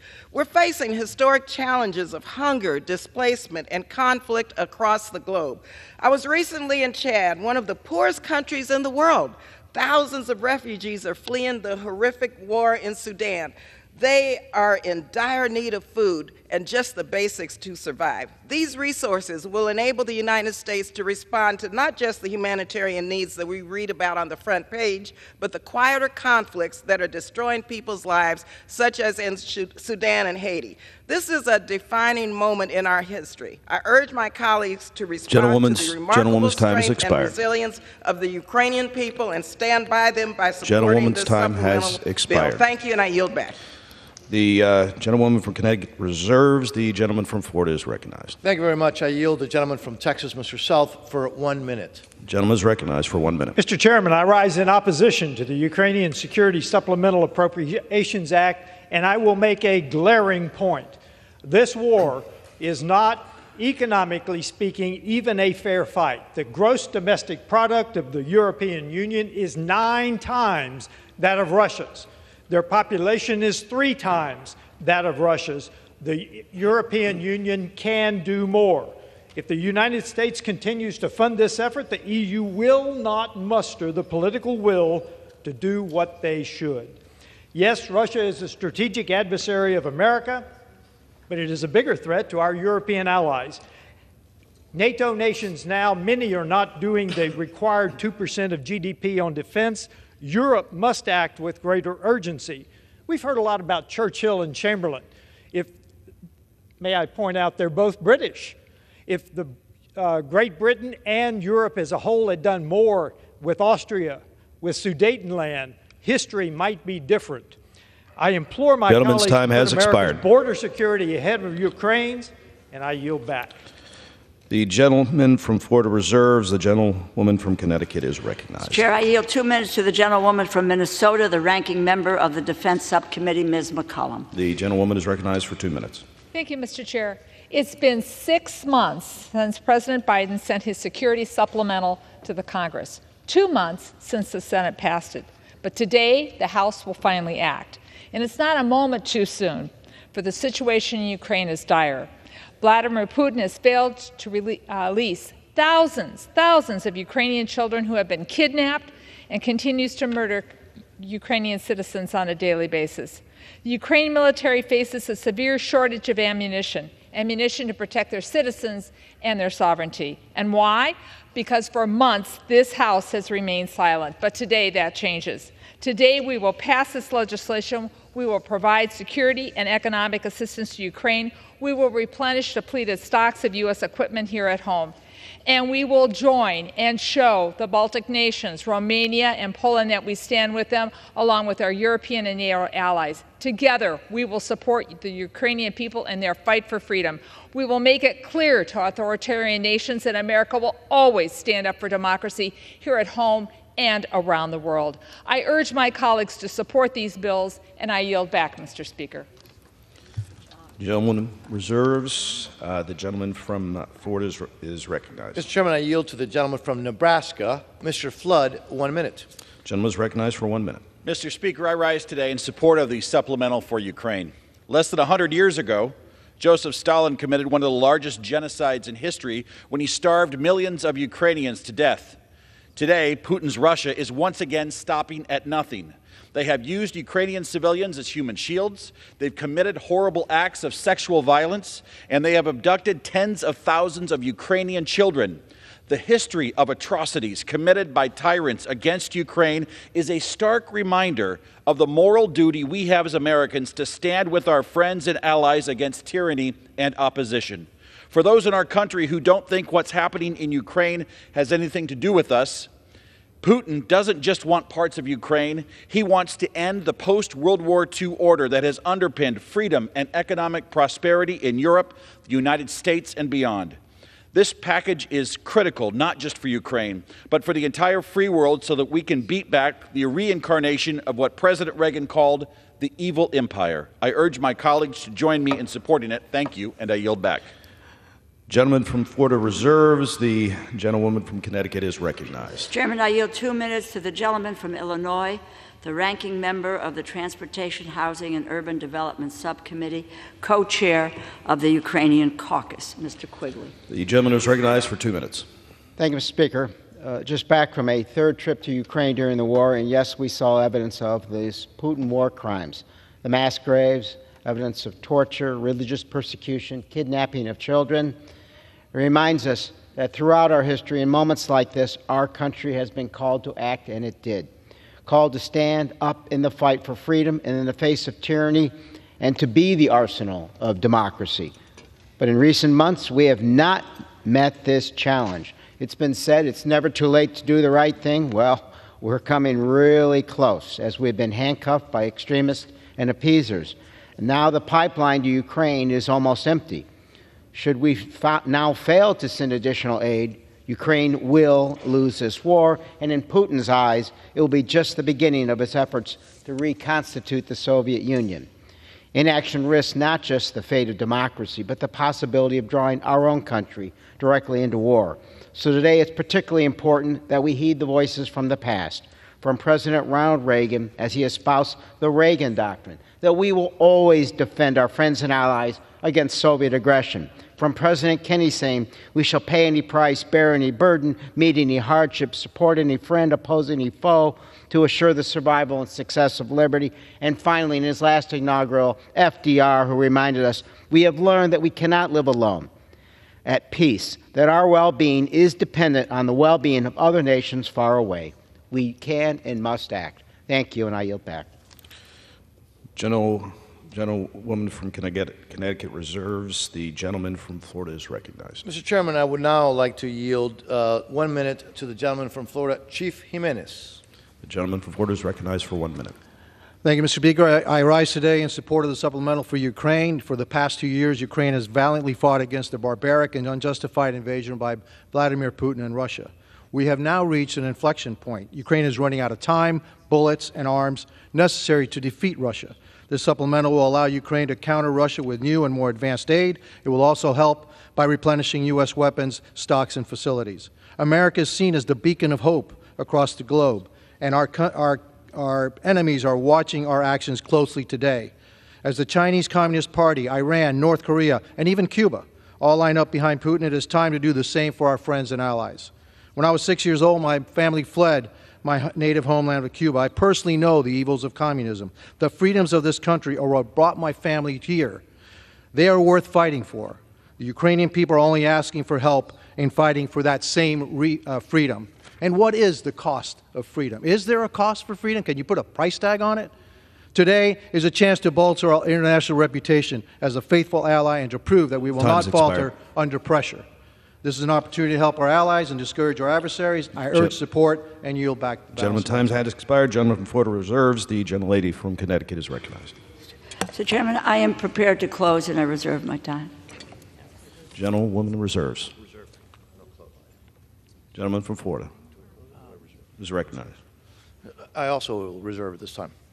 Gentleman reserves. Gentlewoman from Connecticut is recognized. I am ready to close, Mr. Chairman, if the gentlewoman as well. Gentlelady from Connecticut recognized.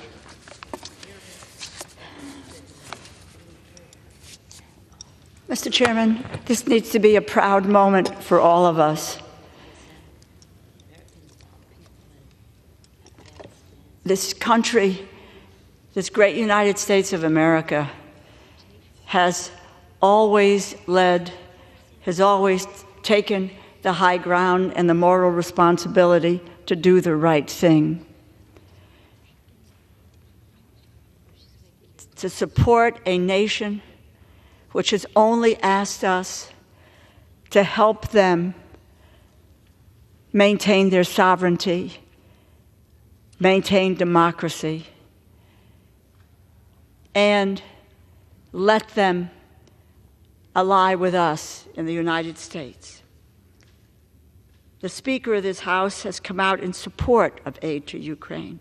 He said, and I quote, "History judges us for what we do." This is a critical time in the world, on the world stage, and the Speaker continued, "I would rather send bullets to Ukraine than American boys."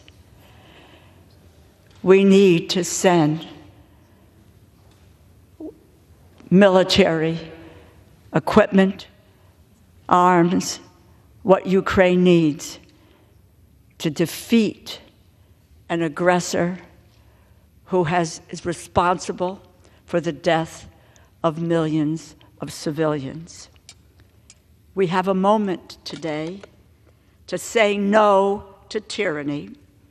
We have a moment to take back the moral high ground for the United States, and that say we do not walk away from an ally. We do not walk away from freedom. We do not walk away from human rights. We do not walk away from democracy. That is not the United States of America. Winston Churchill once said, "Success is not final. Failure is not fatal. It is the courage to continue that counts." We know of no nation today who has had the courage to continue as Ukraine has.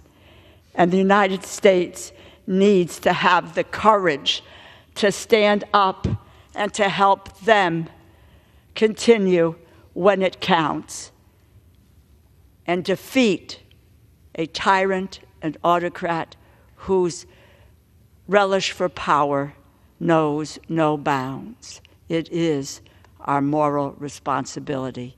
Today, we need to stand with Ukraine. I urge my colleagues to support this bill. The gentlewoman has yielded back. Gentleman from Florida is recognized. Mr. Chairman, thank you. In closing, we may be nearing a dangerous inflection point in this war.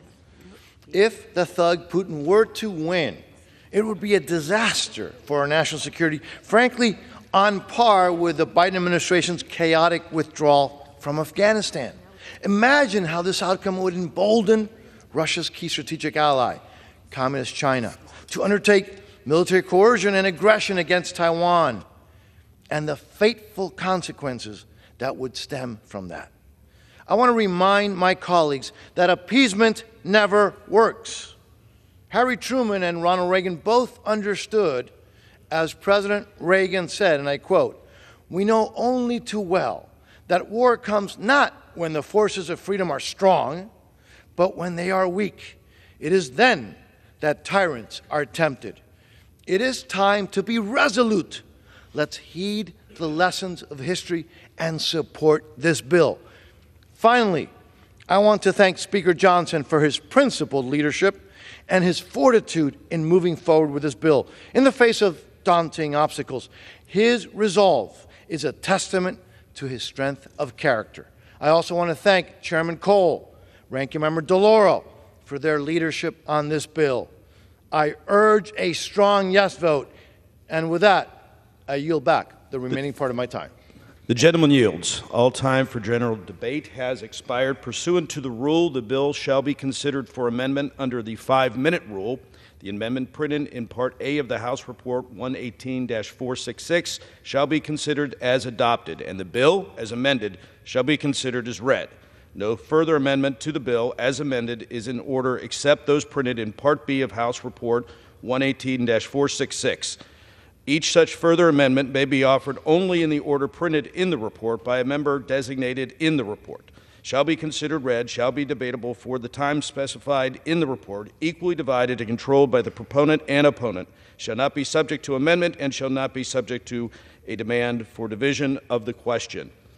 It is now in order to consider the Amendment 1 printed in Part B of House Report 118-466.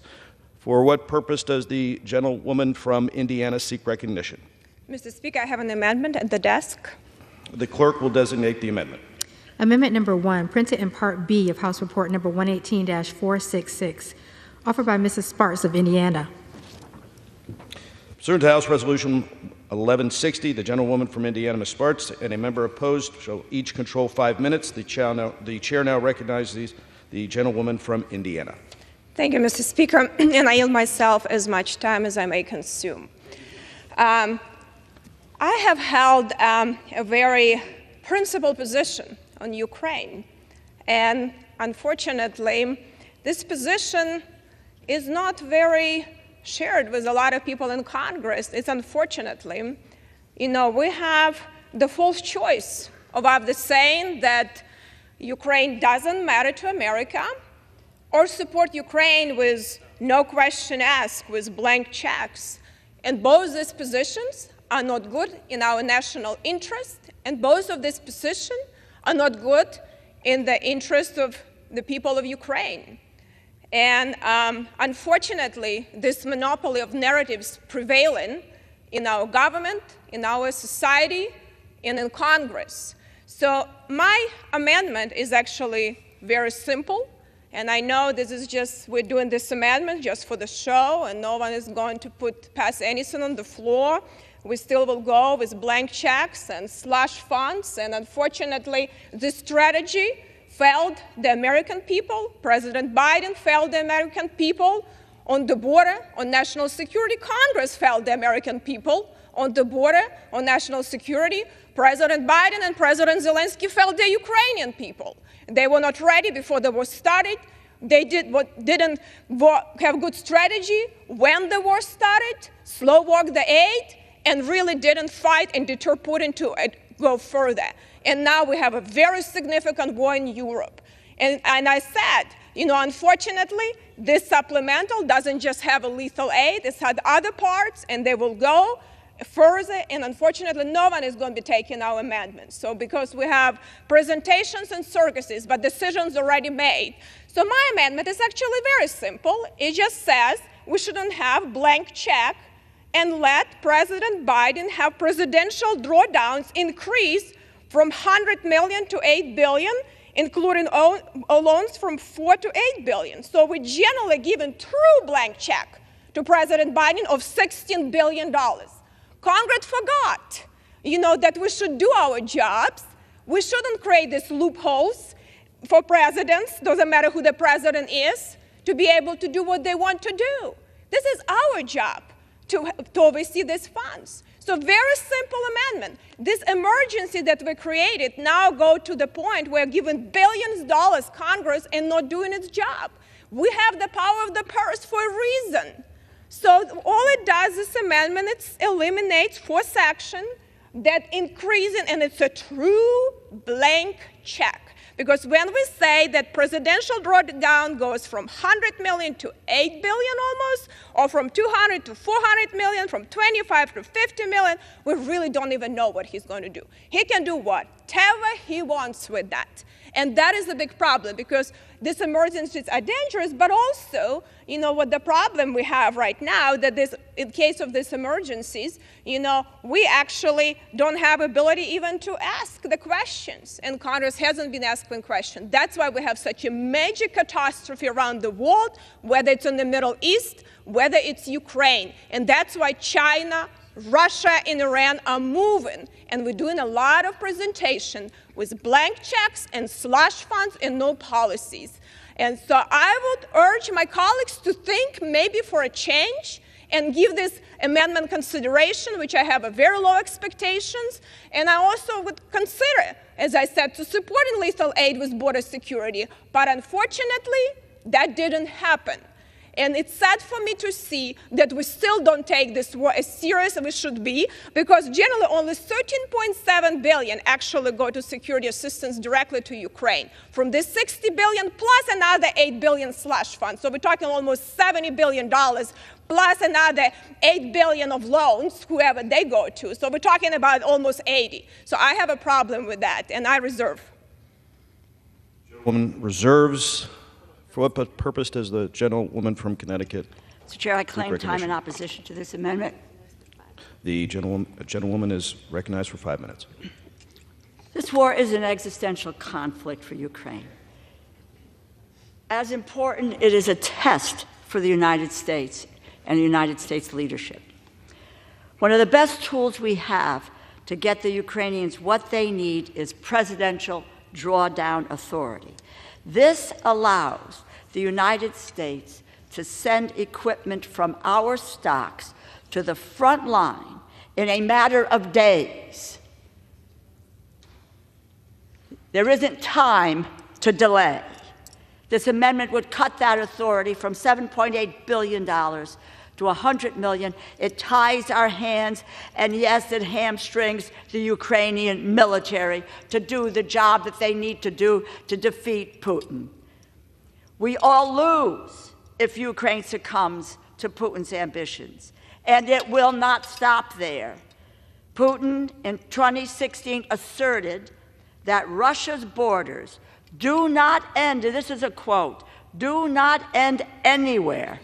Russian officials just this spring have threatened Finland, Romania, Armenia, Estonia, Lithuania, and Moldova, removing the best tool that the United States has to exercise in terms of a moral clarity and responsibility, that we can move quickly to arm our allies would be a grave mistake. Please vote no on this amendment, and I yield back the balance of my time. The gentlewoman reserves. The gentlelady yielded back. The gentlelady How much time do I have remaining? Gentleman has 30 seconds. Okay. Thank you, Mr. Speaker. I just want to highlight we are increasing blank check from 100 million to 8 billion, and we don't even know if it's spent for Ukraine or not. Just a blank check of 16 billion to President Biden, purely blank check. And I hope that my colleagues will support that, because we need to stop slush fund and blank checks. We will never win against aggressors if we continue Congress not do its job. I yield back. The gentlewoman yields back. The question is on the amendment offered by the gentlewoman from Indiana. Those in favor say aye. Those opposed say no. In the opinion of the chair, the noes have it. The amendment is not agreed to. I request a recorded vote. Purposes, the gentlelady from Indiana seek recognition. I request yeas and nays. Do you request a recorded vote? Recorded vote. Okay, so pursuant to Clause 6 of Rule 18, further proceedings on the amendment offered by the gentlewoman from Indiana will be postponed. It is now in order to consider Amendment Number 2, printed in Part B of House Report 118-466. For what purpose does the gentlewoman from Georgia seek recognition? Mr. Speaker, I have an amendment at the desk. The clerk will designate the amendment. Amendment number 2, printed in Part B of House Report number 118-466, offered by Ms. Green of Georgia. Pursuant to House Resolution 1160, the gentlewoman from Georgia, Ms. Green, and a member opposed, each will control 5 minutes. The chair now recognizes the gentlewoman from Georgia. Thank you, Mr. Speaker. My amendment today would drive the amendment, the bill for Ukraine, take each dollar amount in this act is hereby reduced to zero. You see, the United States taxpayer has already sent $113 billion to Ukraine, and a lot of that money is unaccounted for. This is a continuance of a sick business model that the American government continues. The federal government continues to fund the military-industrial complex, and this is a business model that requires Congress to continue to vote for money, to continue to fund foreign wars, and this is a business model the American people do not support. They don't support a business model built on blood and murder and war in foreign countries, while this very government does nothing to secure our border.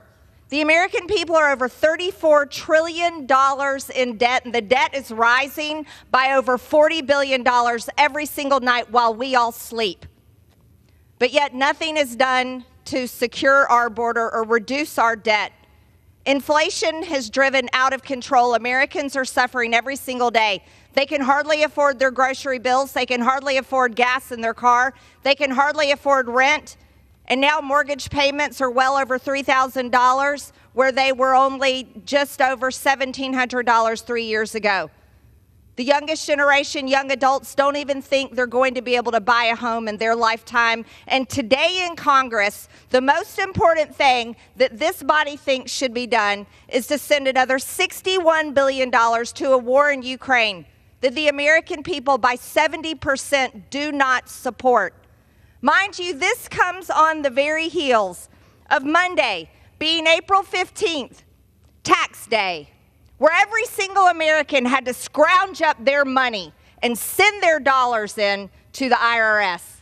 Or some of them had to file extensions because they weren't ready and didn't have the money to pay their taxes.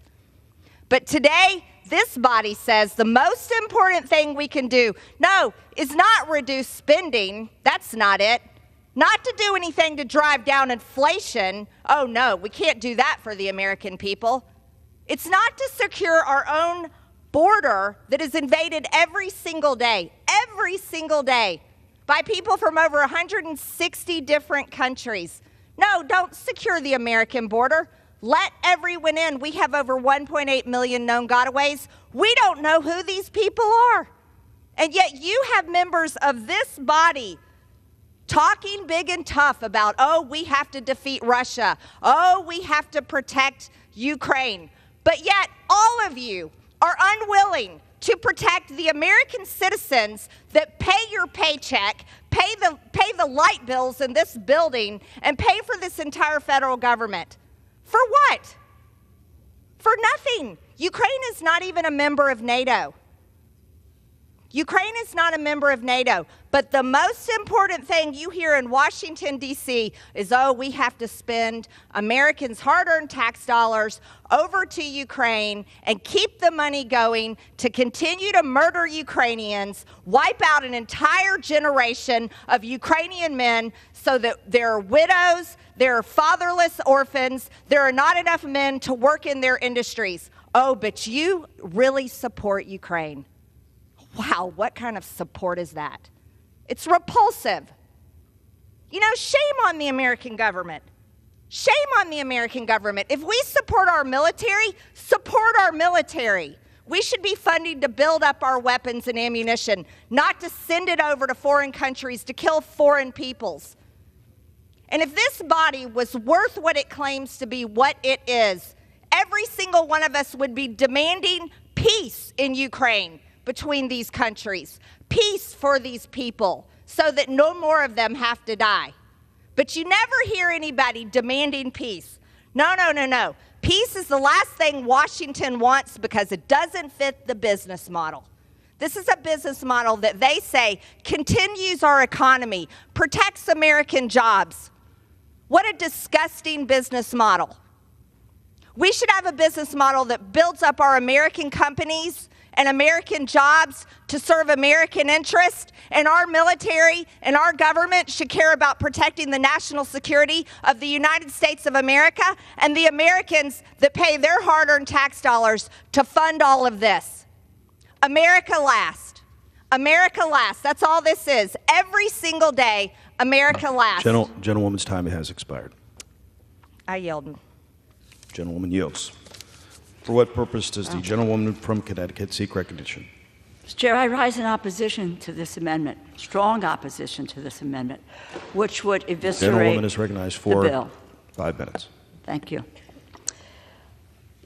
In the post-World War II construct, the United States is the witness to the world on the values of democracy and freedom. These values have provided the United States of America with strong allies across the globe. It has helped our partners in Europe and NATO to support Ukraine against Vladimir Putin's unjust war. If we do not provide munitions, Ukraine will fall and Putin will be emboldened. And the Green Amendment allows Putin to control Europe, abdicating our leadership role, and promises to our allies cannot happen. We must support Ukraine's defense. The world prior to World War II was unstable, with authoritarian fascist leaders seeking power, and voting no on this amendment will ensure that history does not in fact, repeat itself. I urge all of you to vote no. I reserve the balance of my time. Gentlelady has the only time. 2 minutes to the gentlewoman from Minnesota, the ranking member of the Defense Subcommittee, Ms. McCollum. Gentlewoman is recognized for 2 minutes. Thank you, Mr. Chair, and I thank the ranking member. I rise in very strong opposition to this amendment. Cutting the funding in this bill would be devastating. To zero out our support for Ukraine would only embolden Putin more. As I said earlier, murdering civilians on a daily basis is what the Russian government is up to, as well as holding thousands of Ukrainian children as captives. As ranking member of the Defense Appropriations Subcommittee, I know the funds included in this bill will provide Ukraine with the vital support they need to defend themselves. If this amendment were to pass, we would send a signal that the United States does not stand against Putin's campaign of death and destruction in Ukraine. We absolutely must stand against Putin's aggression. If Putin is allowed to succeed in snuffing out Ukraine's democracy, it will put our allies in the Balkan states, Poland, Romania, and other NATO partners at great risk. The funds in this bill also strengthens America's national security by supporting our operations in Europe, backfilling our own military stocks so that we are prepared. I strongly urge a no vote on this amendment, and Mr. Speaker, I yield back. The gentlewoman yields back. Gentlewoman from Connecticut. Mr. Chair, I yield 2 minutes to the gentleman from Washington, the ranking member of the Armed Services Committee, Mr. Smith. The gentleman is recognized for 2 minutes. Thank you, Mr. Speaker. I want to focus on one argument of the sponsor of this amendment, who's basically saying that if we pass this bill, we are advocating the killing of Ukrainians. That is a uniquely demented way of looking at this war. Putin invades. Putin, as we speak, is bombing and killing Ukrainian civilians. And the only thing that is reducing the number that he can kill is the Ukrainians' ability to fight back. So to look at this from a pure Russian propaganda standpoint, they invade, they bomb, they kill, and it's our fault for helping the Ukrainians defend themselves. That is the argument here against supporting Ukraine, and it literally makes no sense. If you want peace, give the Ukrainians the strength to stop Putin. He is the one that will not come to the bargaining table right now because he thinks he's winning. He thinks he can go all the way to Kyiv. He thinks he can take the whole country. If we give the Ukrainians the ability to stop him, that forces him to the table. It makes no sense to say that giving the Ukrainians the ability to defend themselves is what's killing them, when it is very clearly the Russians that are killing them. And I would also note that no president has added more to the deficit in one 4-year, or the debt, sorry, in one 4-year term than President Trump. And I didn't hear a single Republican complaining about the debt or the deficit during that period of time. The Ukrainians need our help to bring peace, to stop Putin, to stop what he is trying to do. Also, to Ms. McCollum's point, this also helps our industrial base. We face a dangerous world between Russia, Iran, China, North Korea, all of whom are working together, by the way. If we don't help Ukraine stop Russia, that helps Iran, that helps China, that helps North Korea. This is about our national security, which I am quite confident that whether asleep or awake, the American people also care dearly about. Please defeat this amendment and support Ukraine and support United States national security interests. Thank you. I yield back. Gentleman yields. Gentlewoman from Connecticut is recognized. Speaker, I yield back. Gentlewoman yields back. The question is on the amendment offered by the gentlewoman from Georgia. Those in favor say aye. Aye. Those opposed say no. In the opinion of the chair, the noes have it. The amendment is not. Mr. Speaker. For what purpose does the gentlewoman from Georgia seek recognition? I ask for the yeas and nays. The gentlewoman asks for a recorded vote. Pursuant to Clause 6 of Rule 18, further proceedings on the amendment offered by the gentlewoman from Georgia will be postponed. The chair understands that Amendment 3 will not be offered. It is now in order to consider Amendment Number 4, printed in Part B of House Report 118-466. For what purpose does the gentlewoman from Florida seek recognition? Thank you, Mr. Speaker. I have an amendment at the desk. The clerk will designate the amendment. Amendment number 4, printed in Part B of House Report number 118-466, offered by Mrs. Kamick of Florida. Pursuant to House Resolution 1160, the gentlewoman from Florida, Ms. Kamek, and a member opposed, each will control 5 minutes. The chair now recognizes the gentlewoman from Florida. Thank you, Mr. Speaker. I yield myself as much time as I may consume. The gentlewoman is recognized. Thank you, Mr. Speaker. I rise in support of my amendment to H.R. 8035, which would eliminate all non-military funding in this Ukrainian aid package. Breaking this down a bit, that would mean cutting nearly $10.5 billion, with a B, from this whopping $60 billion Ukrainian bill. To date, American taxpayers have already given $113 billion to Ukraine since Russia's invasion. This new spending, $60 billion, is designated as emergency spending, meaning it goes straight to our national debt, a national debt that grows every single second to the tune of $8 billion every single day. Since Russia has invaded Ukraine in February of 2022, there has been robust debate in Congress, in this chamber, about the United States' role in the war. Now, while we here in this chamber disagree on the role that we should play, there is one thing that I hope that we can agree on.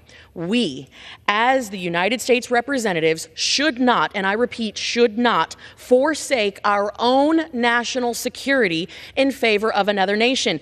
We should not secure the borders of nations abroad while simultaneously ignoring the very real and very dangerous border crisis in our own country.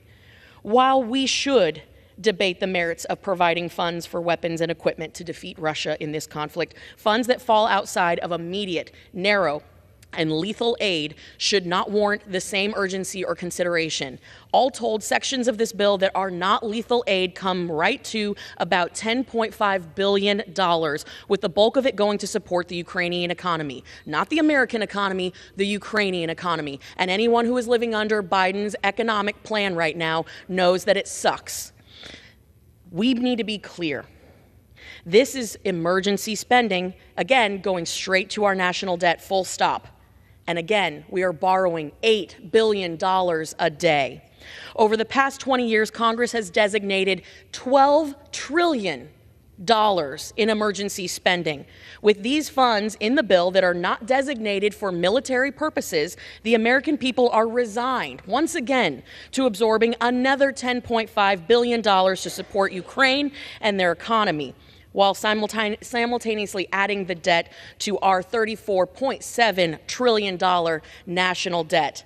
That is simply unacceptable. We are robbing Peter to pay Paul, and the American people are once again left holding the bag. You cannot stand here on this chamber's floor as a representative of the American people in the people's house and sincerely say that you have done everything possible to look out for American national security and American economic security if we don't narrow the focus of this bill. We have to adopt this amendment. And by the way, while I was speaking, we have added another $5.5 million to the national debt. I urge my colleagues to support this amendment, and I reserve. Gentlewoman reserves. For what purpose does the gentleman from Florida seek recognition? I claim the time in opposition, if you would.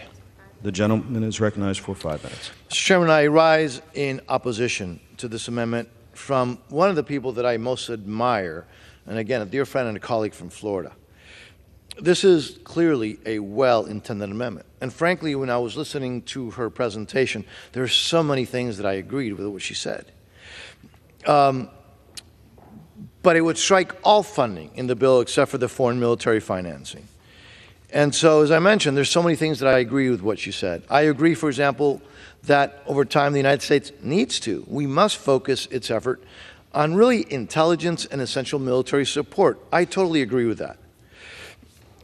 She also talked about how we need to narrow the scope. I would argue that, unfortunately, the amendment needs to be narrowed a bit, should have been narrowed a bit, because it would be really, really counterproductive the way it's written at this time. And let me respectfully explain why. First, the amendment would zero out funding to keep U.S. personnel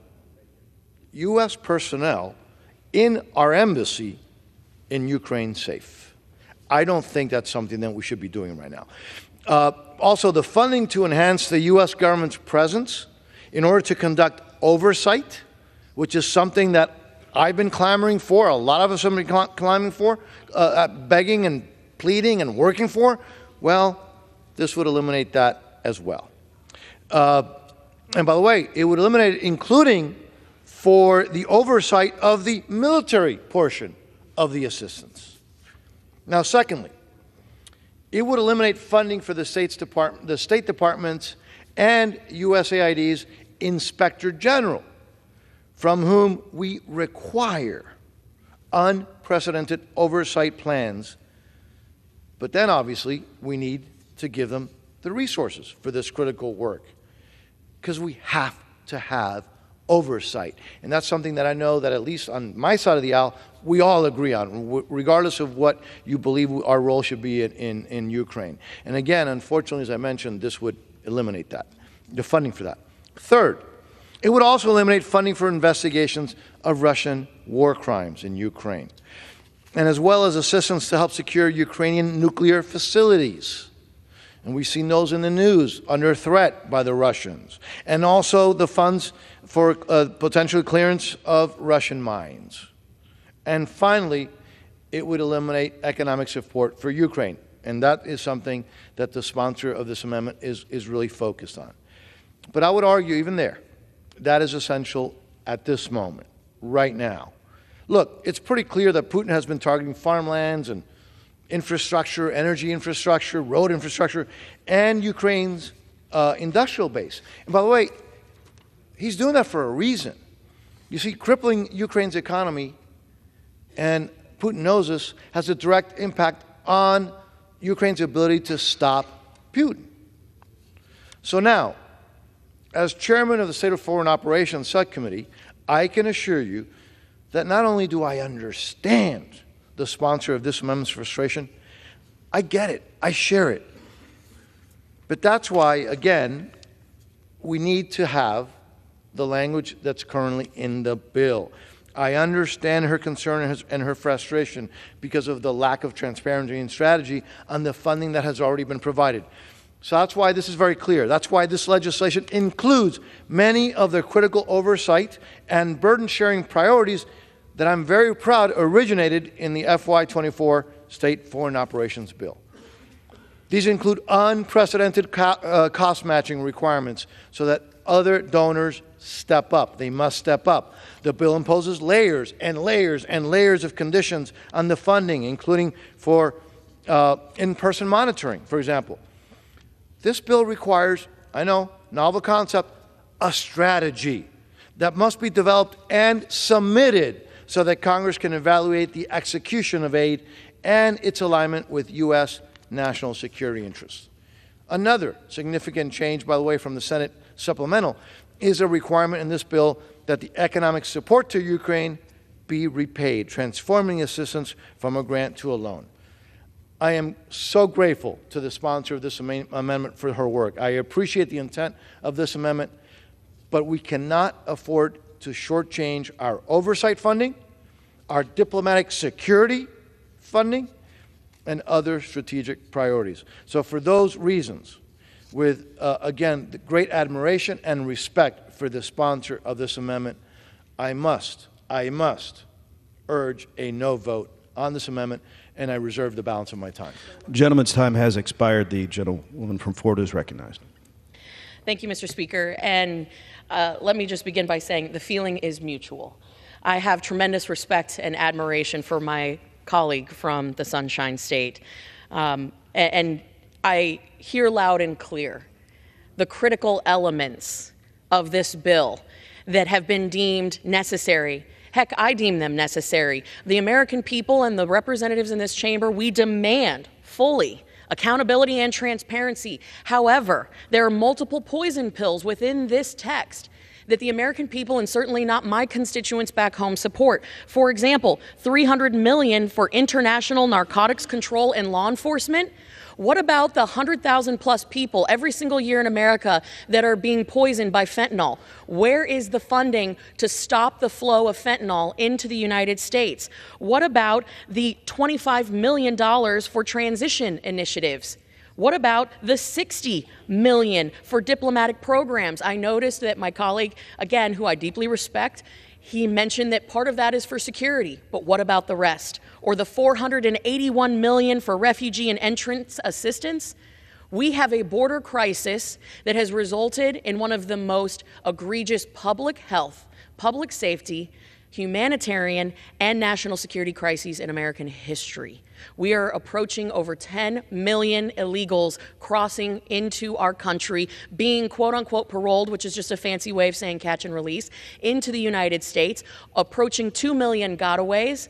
We have a massive crisis here at home, and if America is not safe and secure here at home, we cannot help our partners abroad. I urge respectfully that my colleagues put America first and adopt this amendment. With that, I yield.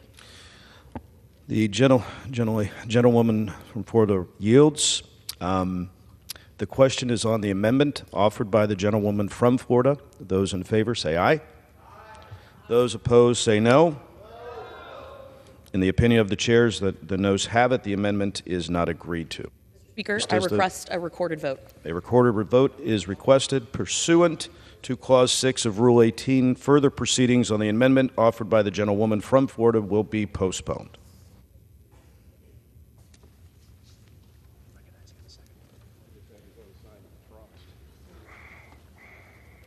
What purpose does the gentleman from Florida seek recognition? Thank you, Mr. Chairman. I now move that the committee do rise. The question is on the motion that the committee rise. All those in favor say aye. Aye. All those opposed say no. Very emotional. The ayes have it. The motion is adopted according to the committee rises.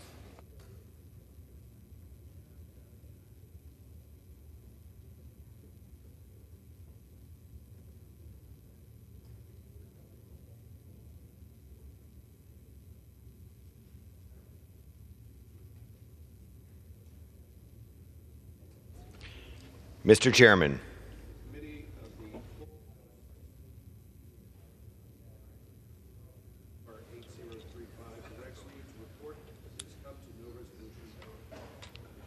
The Chair of the Committee of the Whole House on the State of the Union reports that the committee has under consideration H.R. 8035 and has come to no resolution thereon.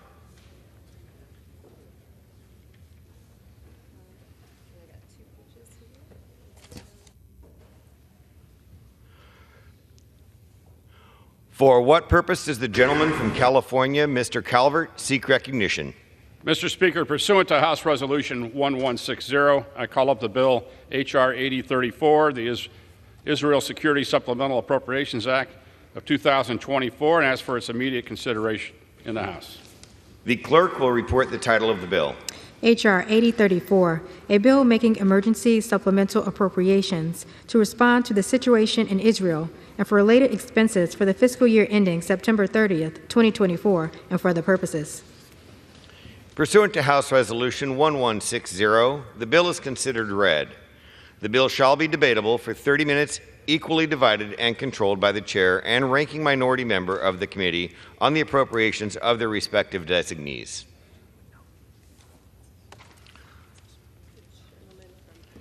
The gentleman from California, Mr. Calvert, and the gentlewoman from Connecticut, Ms. DeLauro, will each control 15 minutes.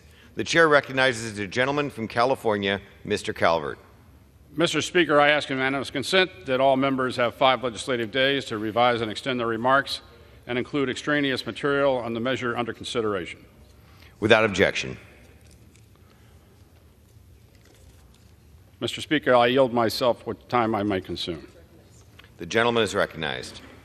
Mr. Speaker, I rise today to offer House Resolution 8034, the Israel Security Supplemental Appropriations Act of 2024. This bill provides $26.38 billion to fortify America's support of our Israeli allies and defend our troops in the region. It is part of a larger package of 3 security supplemental appropriation acts before us: Israel, Ukraine, and Indo-Pacific. All 3 are essential to deter our adversaries.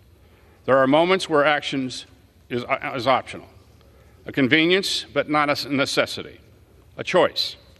This is not one of those moments. The world is in chaos. Americans have been killed, and our allies and partners are dying in the front lines every day. Ukraine is entering its third year of a war to repel Russia's invasion. While forced to conserve their munitions and choose which areas to defend, Israel is avenging its innocent civilians who were murdered, raped, brutalized, and taken hostage by Hamas, while defending its country from a barrage of Iranian missiles. Indo-Pacific nations face China daily with strength and resolve, knowing they are likely next. The United States is not on the sidelines in these conflicts. Our service members are under daily attack in the Red Sea, standing watch along NATO's eastern flank, and being routinely challenged in the Indo-Pacific. 5 American flag-draped coffins have returned home in the past 6 months. When we go to war with what we have. There is no time to forge new alliances, no ability to reconstruct abandoned production lines, and no hidden reserve of fully trained and ready troops. This is the situation our allies and partners in Israel, Ukraine, Taiwan, and other Indo-Pacific nations face today. It is a situation ourselves may face sooner than we think. Xi, Putin, Khamenei, and terrorist leaders will not back down unless met with a strong and resolute America, standing shoulder to shoulder with our constellation of allies and partners. These bills provide the funding necessary to defeat and deter our enemies. While the bills carry the names of other countries, there is one nation that I care about above all others, and that is ours. These conflicts have exposed the fragility of our defense industrial base and dire need to invest in factories, shipyards, assembly lines that manufactures the instruments of our national defense. In recognition of this fact, over $59 billion across these bills go into our defense industrial base, including $3.3 billion to supercharge a submarine industrial base, $29.5 billion to replenish our stocks of U.S. defense systems and services provided to Israel, Ukraine, and Taiwan, $1.13 billion to expand procurement and development of artillery and critical munitions.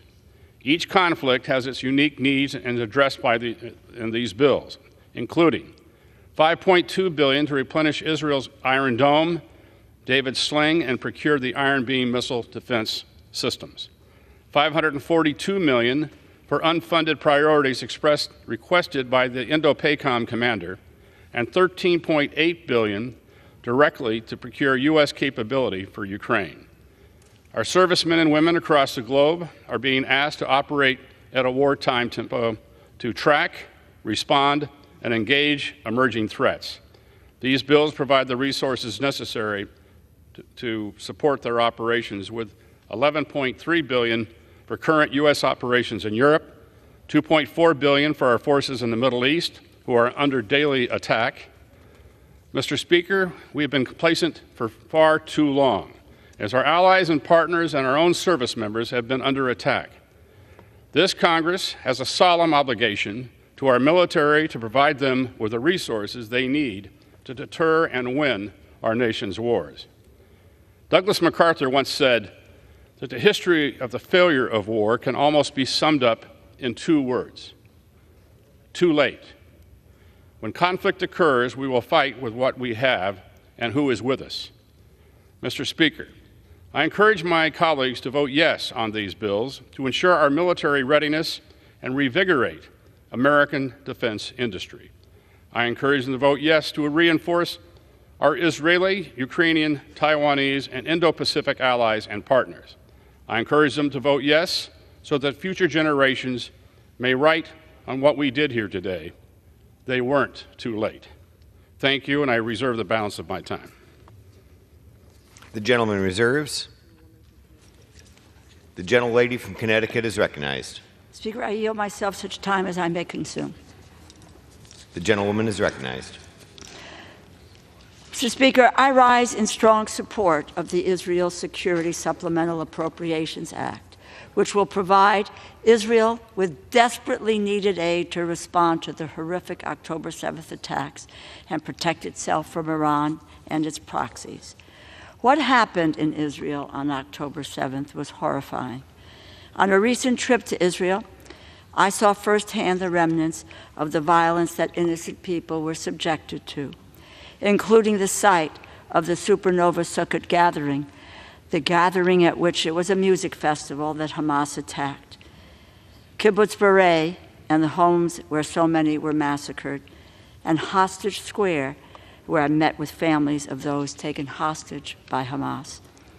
The United States has not forgotten October 7th, and today we are providing the aid Israel has needed since the day Hamas terrorists killed innocent Israeli civilians in the worst attack on Jewish people since the Holocaust.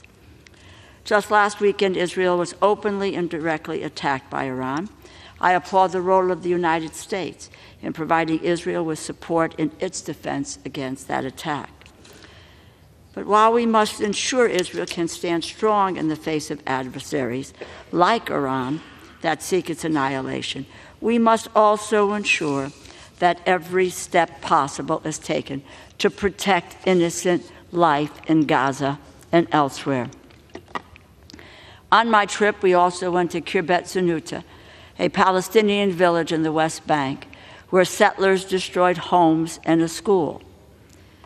On the trip, we were also briefed by from Gaza by humanitarian organizations, including UNRWA, which have lost hundreds of staff to the violence. To that end, I have called for an immediate ceasefire of at least 6 weeks to facilitate the safe delivery of aid to civilians in Gaza. We must protect aid workers.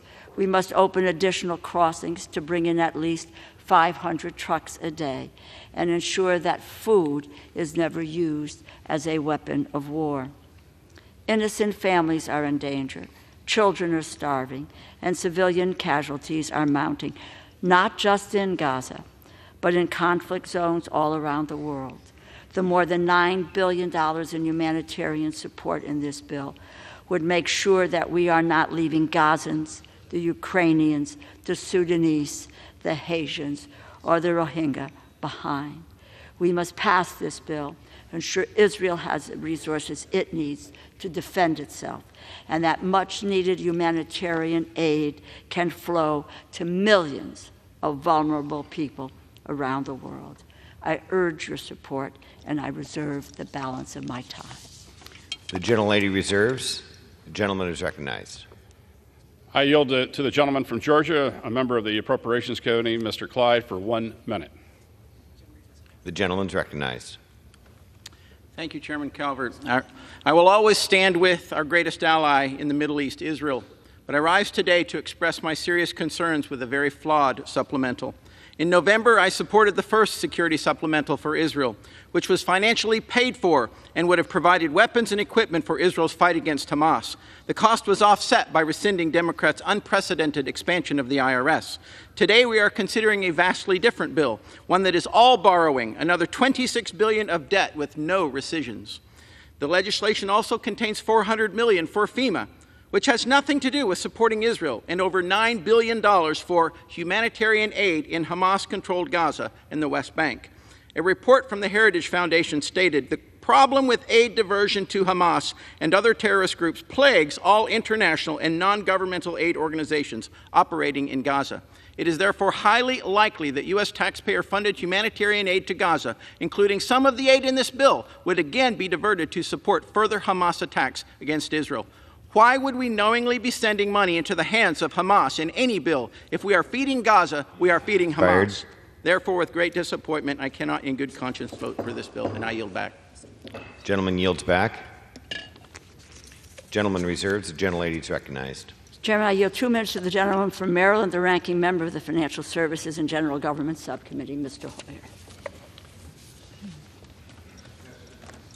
Hoyer. Gentleman is recognized. Mr. Speaker, I rise in strong support of this legislation. All of the bills will address the issues at hand. I often say it's never too late to do the right thing. But waiting to do the right thing comes at a cost. We saw that cost in Israel this week as an emboldened Iran launched an unprecedented attack on our ally.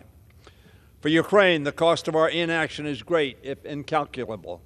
It is measured in Ukrainian lives, towns, and territory lost. For 478 days, Congress's words of support fell silent on Ukrainian ears, deafened by the air raid sirens, artillery bombardment, and drone attacks. Today, we act. We act to make it clear to the world that America is still the defender of freedom, democracy, and international law, as well as our friends and allies, and the opponent of tyrants and terrorists. I urge my colleagues to vote yes. Vote yes to show Jews in Israel, America, and beyond that this Congress will always stand up for their safety. Vote yes to demonstrate to Russia, Iran, North Korea, and every other authoritarian despot, and to terrorists everywhere, that America remains committed to defending freedom here and around the world. Let our bipartisan support for our allies endure in the months ahead, whether it's to secure the release of the 134 hostages held captive in Gaza or to turn back Putin's criminal invasion. The voice of resolve and opposition to tyranny must not be muted, nor should it be delayed. Let us pray that the majority that speaks today will remain loud and clear for all to hear. Gentlelady reserves. Gentleman is recognized. I yield to the gentleman from California, Mr. McClintock, for 1 minute. Gentleman is recognized. Mr. Speaker, Ukraine and Israel are in growing danger of running out of arms and ammunition while China casts a hungry eye on Taiwan. History warns us of allowing aggression to grow unchecked and of how quickly events in an unstable world can unravel. Profligate spending is exhausting our resources and damaging our economy, but as Reagan reminded us, defense is not a budget issue. You spend what you need to spend. And although the defense of these besieged nations is one step removed from our own, it would be a very good thing to keep it that way. I regret that the 3 military aid bills are larded up with about $20 billion of economic handouts, but we are out of options and we are out of time. I'm afraid that's the price we now have to pay for months of dithering in this House. Without these bills today, we and the world risk a future butcher's bill that is incalculable. I yield back. Gentleman reserves. Gentlelady is recognized. Speaker, I yield 2 minutes to the gentlewoman from Florida, the ranking member of the Military Construction and Veterans Affairs Subcommittee, Ms. Wasserman Schultz. The gentlewoman is recognized. Mr. Speaker, it is incomprehensible that the Israeli hostages captured on Simchas Torah are still in Hamas's captivity as we approach Passover. I rise to finally provide long overdue aid to our ally Israel as she fights to defend herself against threats on multiple fronts. On October 7th, Hamas launched a massacre that led to the deadliest day for Jews since the Holocaust. Hamas murdered, raped, and captured Israelis, Americans, Jews, Muslims, Christians, and people from dozens of countries. Hamas broke a ceasefire and declared war on humanity. Since that bloody day, Hamas terrorists have promised to carry out the attack again and again. I recently visited Israel for the 3rd time since October 7th. I saw the realities of Hamas's dedication to annihilate Israel. I will never be able to unsee the images at the Nova Festival site where Hamas massacred hundreds of young people. The road leading towards the site is littered with burn marks, where cars with people fleeing for their lives were burned alive on the spot. You walk into the festival site and see hundreds of memorials to the innocent victims who were murdered in cold blood. At Kibbutz Kfar Aza, we saw homes riddled with bullet holes and burned to the ground with people still in them. This is what Israel is up against. This is what Israel must defend against. Maniacal terrorism dedicated to the destruction of not just the state of Israel, but of all Jews. Israel fights not only to destroy Hamas's Iran-backed military capabilities, but to send a clear message to our adversaries who seek to erase the Jewish state: you will not be successful. President Biden, Leader Jeffries, and Democrats have fought for months to send this critical security assistance, as well as life-saving humanitarian aid for the Palestinian people who are also victims of Hamas. A vote against this bill is a vote to deny that aid. I am proud to support this vital effort to help Israel in this existential battle and aid civilians. And I urge my colleagues to join me to free Gaza from Hamas. Am Israel Chai. I yield back the balance of my time. Gentleman yields. Gentleman is recognized. I yield to the gentleman from New York, Mr. Lawler, 1 minute. Gentleman is recognized. Our country is at a most critical juncture. Do we take a step back, watch our allies fall, and allow terror to spread? Or do we stand strong as leader of the free world and stand up for our allies and take on our adversaries? To me, the answer is clear. The legislation we're debating today has the potential to turn the tide in Ukraine, protect our ally Israel, and deter China from attacking Taiwan. There's no question that under the Biden administration, the world has become a tinderbox. Conflict erupting across the globe. Our allies are under attack. China, Russia, and Iran are engaged in an unholy alliance, seeking to undermine and destabilize the U.S., Israel, and the free world. We are the leader of the free world. It requires us to lead. We cannot abdicate the responsibilities that come along with it. The time for choosing is here. The time for action is now. I choose to act in defense of freedom, democracy, and America's role in the world. I support aid to our allies. I support holding our adversaries accountable. And I support America being that shining city upon a hill. We cannot give in. Victory at all cost. Gentleman yields back. Gentleman reserves. Gentlewoman is recognized. Speaker, I yield 1.5 minutes to the gentlewoman from Florida, a member of the Appropriations Committee, Ms. Frankel. Gentlewoman is recognized.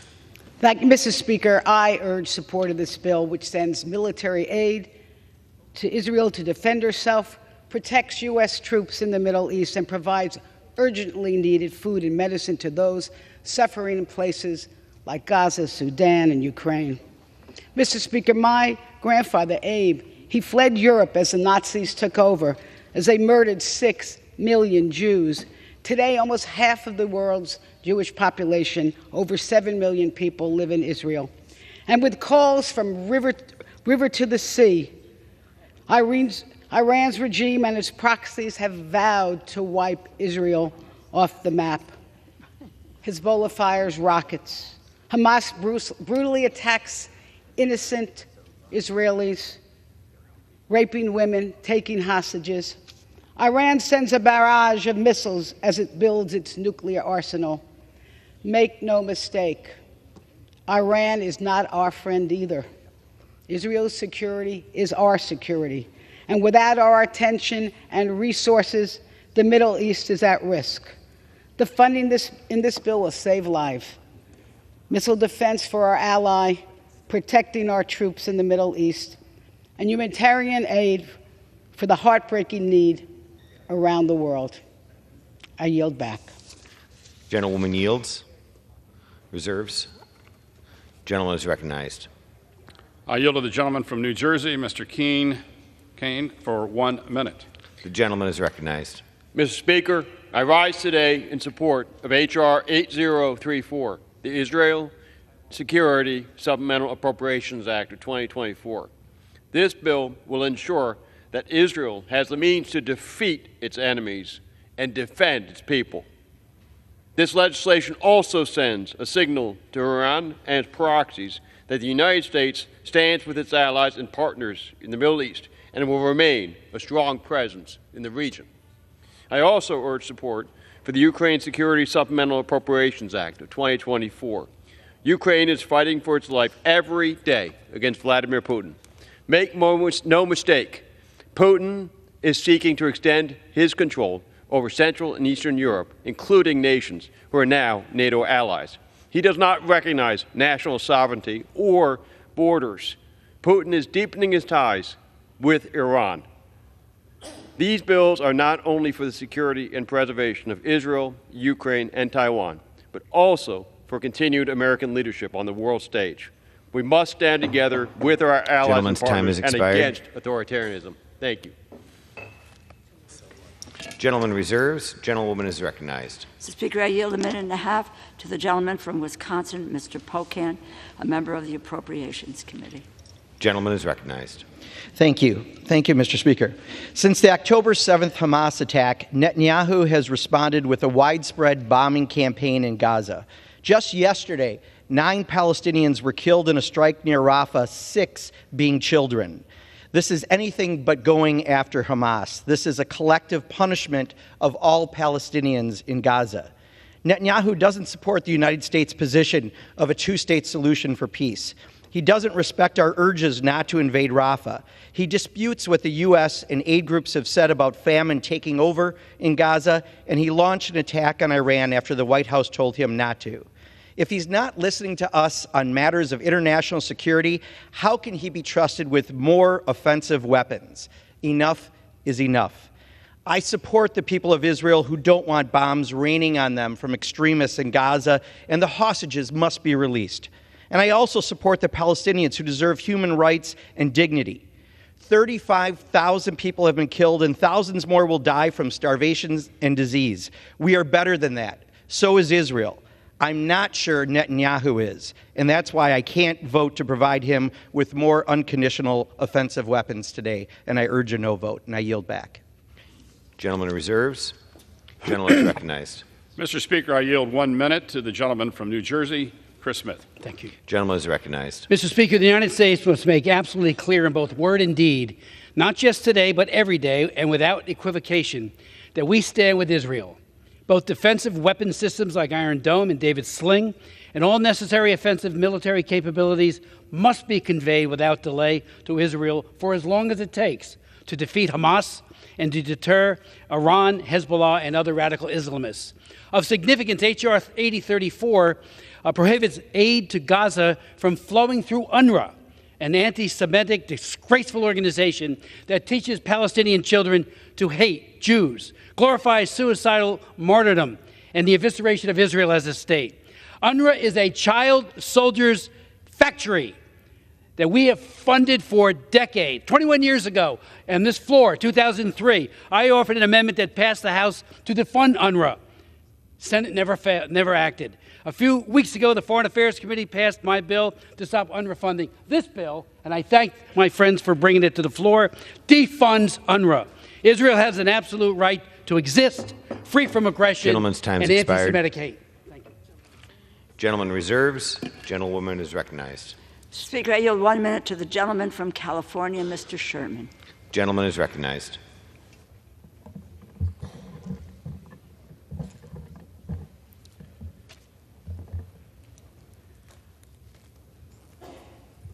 I want to focus on the 40% of this bill that gets little or no attention. It provides $9.1 billion in humanitarian aid, and that aid is unearmarked. So at a hearing last week, I got the administration to go on record as to where that money will be spent.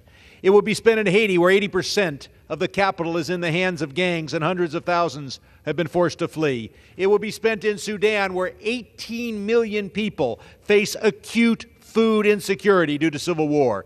It'll be spent in Ethiopia, where we've seen the highest casualty war of this decade. 500,000 Tigrayans have died, and now millions face famine. It will be spent in eastern Congo, where 7 million people have been displaced by war. It'll be spent on the 1.1 million Rohingya in camps who are there due to ethnic cleansing by Myanmar, and where rations have recently been cut by 30% due to lack of funding. It'll be spent in Armenia, where 120,000 refugees are there because of Azerbaijan's ethnic cleansing. It will be spent to meet the critical needs in Gaza. This bill will save hundreds of thousands, I believe millions of lives. Vote yes, and I want to commend President Biden for putting this whole package together back in October. It is Gentleman's time has to pass expired. it now. Gentleman reserves. Gentleman is recognized. Mr. Speaker, I yield 1 minute to the gentleman from Pennsylvania, Mr. Fitzpatrick. Gentleman is recognized. Speaker, several months ago, myself and a bipartisan group of my colleagues introduced a bill, the Defending Borders, Defending Democracies Act. And that is exactly what we will be voting on today. First, defending our border. our border from cartels. There are 200 kids a day dying in this country from fentanyl that we can trace directly back to that southern border. That's the equivalent of a Boeing 747 aircraft crashing every single day and nobody caring about it. We have to fix our southern border. Second, we're also going to defend the borders of our democratic allies, Israel, Taiwan, and Ukraine. Taiwan and Ukraine being invaded by communist dictators and Israel being invaded by terrorists. I would hope that we could all agree on those two concepts in this chamber. We have to defend borders and defend democracies. You can't pick and choose which one of those you're going to support. That is hypocritical and intellectually inconsistent. Defend our border and the borders of Ukraine, Israel, and Taiwan. All of the above. I'm proudly going to vote for all three. And I yield back. Gentleman reserves. Gentlewoman is recognized. Speaker, I yield 1 minute to the gentlewoman from North Carolina, Ms. Manning. Gentlewoman is recognized. Mr. Speaker, I rise in strong support of H.R. 8034, the long overdue aid to our democratic ally Israel. Israel is fighting an existential battle against Iran and its proxies, Hamas and Hezbollah. I have seen with my own eyes the gruesome devastation wrought by Hamas's October 7th terrorist attack, and I worry every day about the hostages who are still being held by Hamas.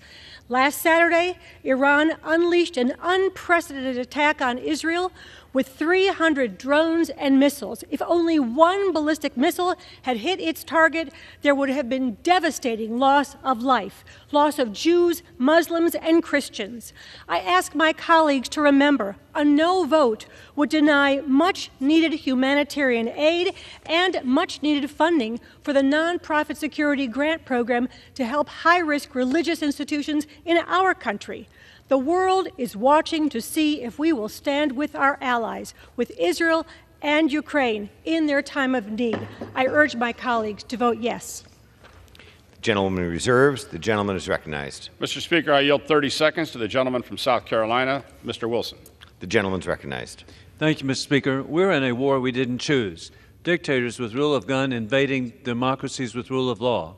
We see this with the invasion by Putin. But I'm really grateful to see the bipartisanship here today. Donald Trump established the embassy in Jerusalem. He stood with Israel. He sent Javelin missiles to stop Putin and Ukraine. He put American troops in Poland to stop war criminal Putin. It was Donald Trump that tried to stop Nord Stream 2, which finances the oppression by Putin of the people of Russia, leading to the assassination of Alexei Navalny. I yield back. The gentlewoman is recognized. Speaker, I yield 1 minute to the gentlewoman from Texas, Ms. Jackson Lee. The gentlewoman is recognized.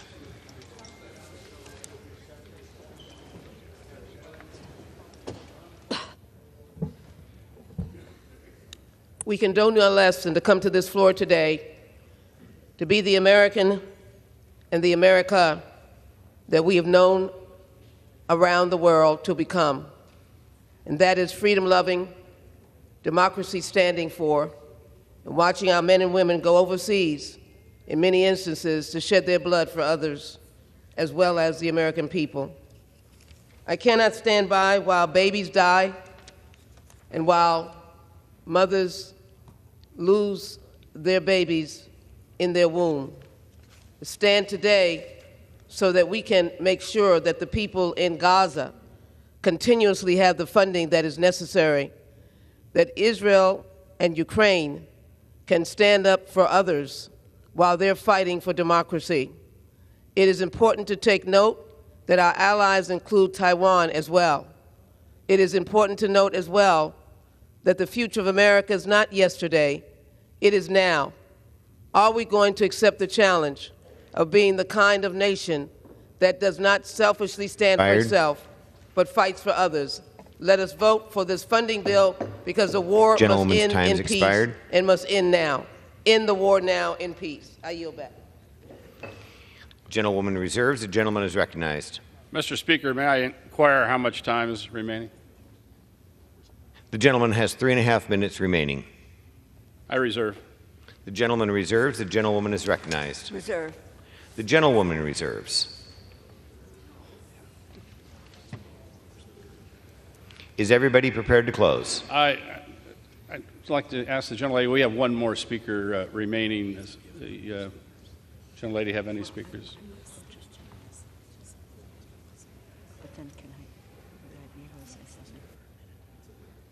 We have no more speakers. I'll yield myself what time I may consume. The gentleman is recognized. I'm prepared to close, so I'm going. The gentleman reserves. I reserve the reserve. The gentlelady want any more time? The gentlewoman is recognized. I am prepared to close, and I reserve. The gentlewoman is recognized to close. This bill provides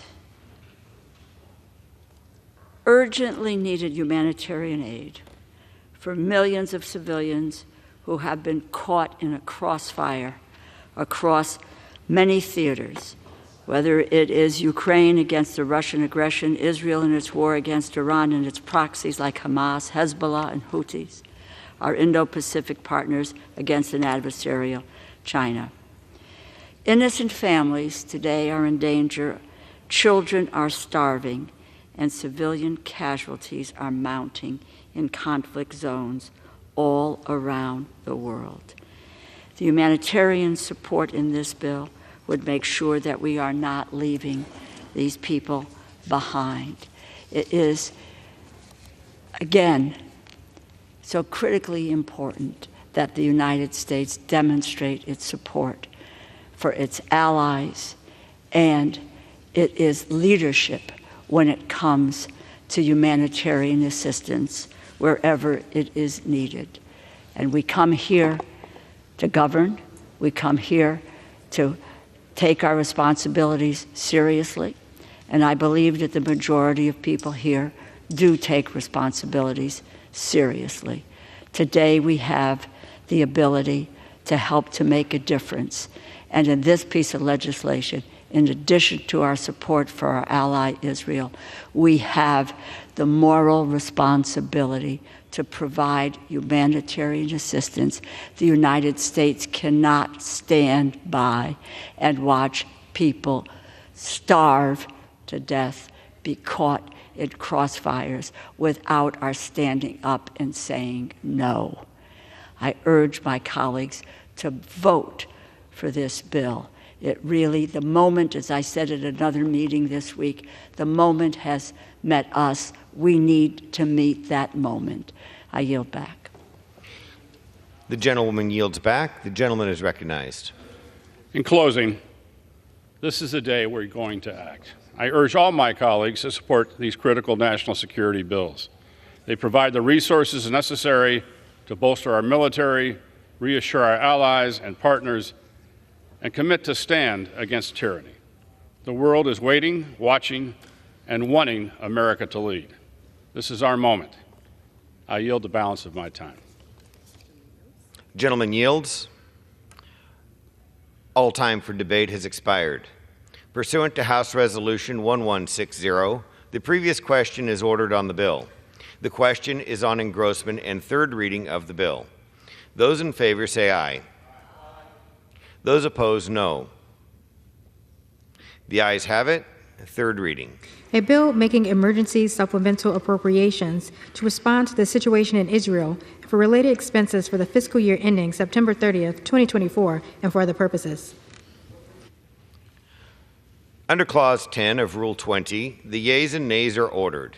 Pursuant to Clause 8 of Rule 20, further proceedings on this question are postponed. Pursuant to Clause 8 of Rule 20, the unfinished business is the vote on the motion of the gentleman from Alabama, Mr. Moore, to suspend the rules and pass H.R. 3602 as amended, on which the yeas and nays are ordered. The clerk will report the title. H.R. 3602, a bill to prohibit the intentional hindering of immigration, border, and customs controls and for other purposes. The question is, will the House suspend the rules and pass the bill as amended?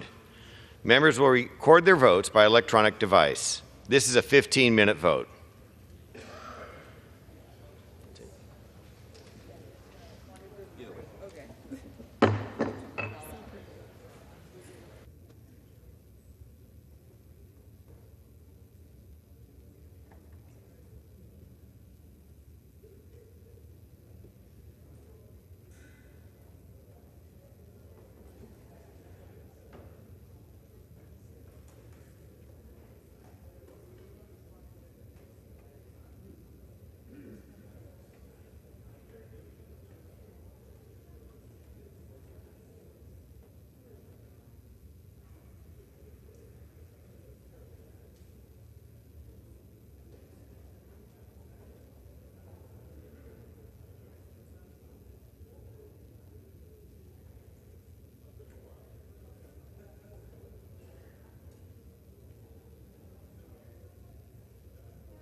On this vote, the yeas are 215, the nays are 199. Two-thirds not being in the affirmative, the rules are not suspended, the bill is not passed.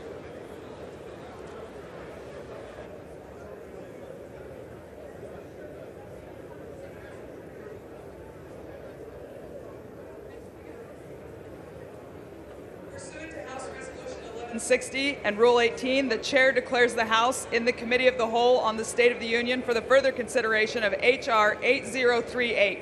Will the gentleman from New York, Mr. Molinaro, kindly take the chair?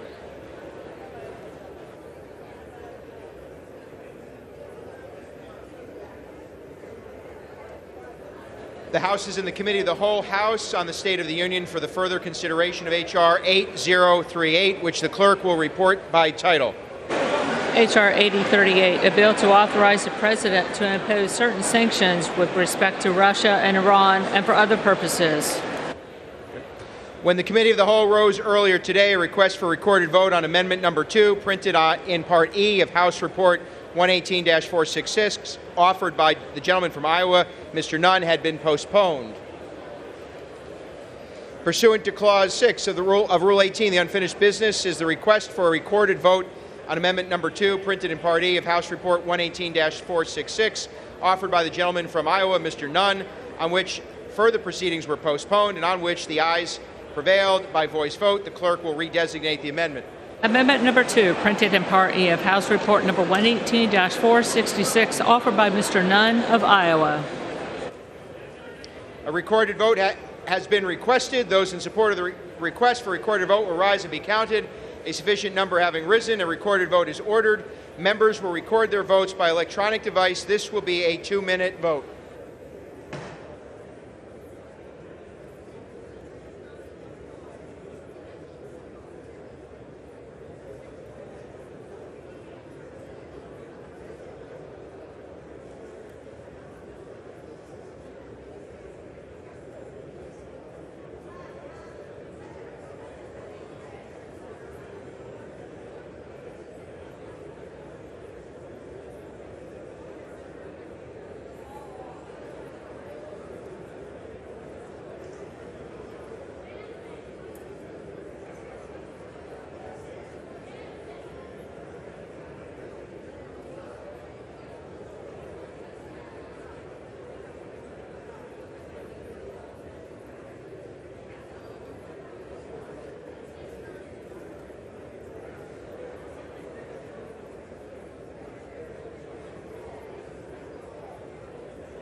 Seconds.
On this vote, the yeas are 249 and the nays are 167.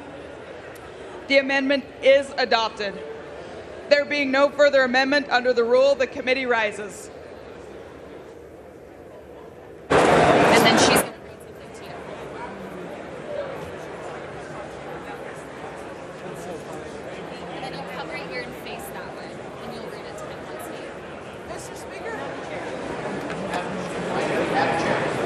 Mr. Speaker, the Committee of the Whole House on the State of the Union has had under consideration H.R. 8038, and pursuant to House Resolution 1160, I report the bill as amended by that resolution back to the House with sundry further amendments adopted in the Committee of the Whole. Beautiful. Thank you again. The Chair of the Committee of the Whole on the State of the Union reports that the committee has had under consideration the bill H.R. 8038 and pursuant to House Resolution 1160 reports the bill as amended pursuant to that resolution back to the House with sundry further amendments adopted in the Committee of the Whole. Under the rule, the previous question is ordered. Pursuant to House Resolution 1160, the question on adoption of the further amendments will be put en gross. The question is on adoption of the amendment. Those in favor, please say aye. Those opposed, please say no. The ayes have it. The amendments are adopted. The question is on the engrossment and third reading of the bill. Those in favor, please say aye. Those opposed, no. The ayes have it. Third reading. A bill to authorize the President to impose certain sanctions with respect to Russia and Iran and for other purposes.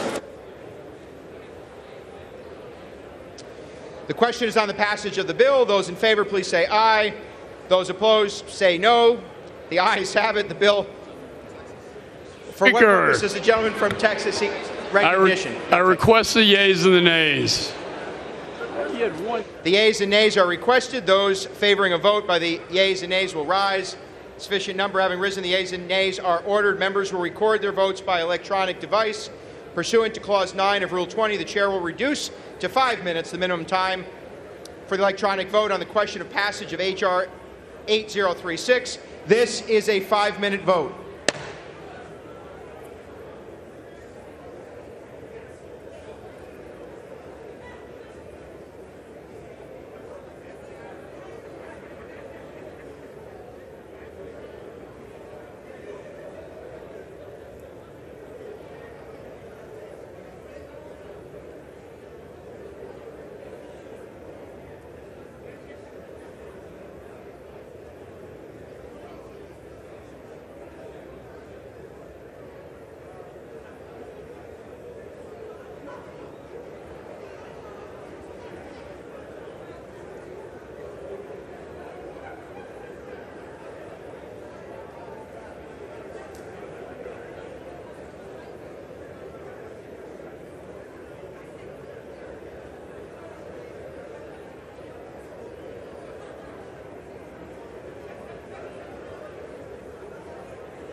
minute.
Have all members voted?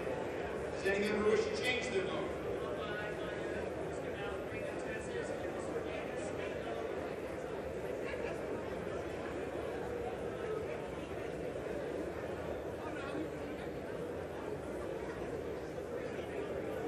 On this vote, the yeas are 360 and the nays are 58.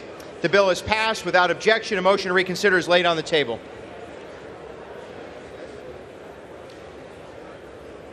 Pursuant to Clause 8 of Rule 20, the unfinished business is the vote on the passage of H.R.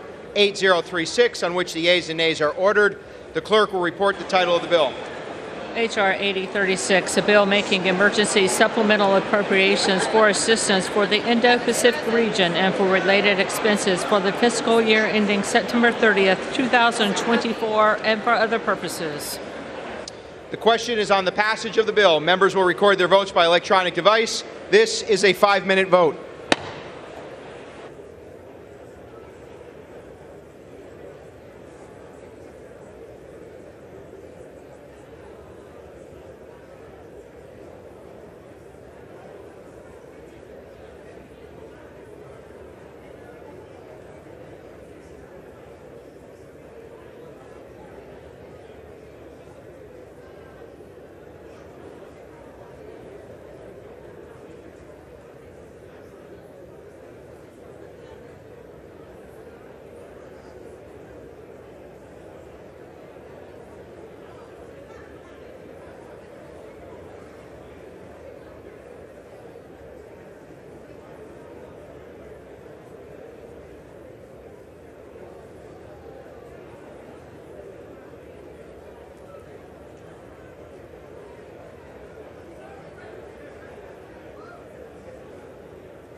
On this vote, the yeas are 385 and the noes are 34, with one answering present.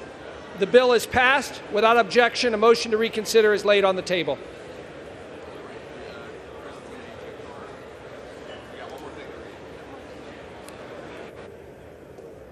Pursuant to House Resolution 1160 and Rule 18, the Chair declares the House in the Committee of the Whole House on the State of the Union for further consideration of H.R.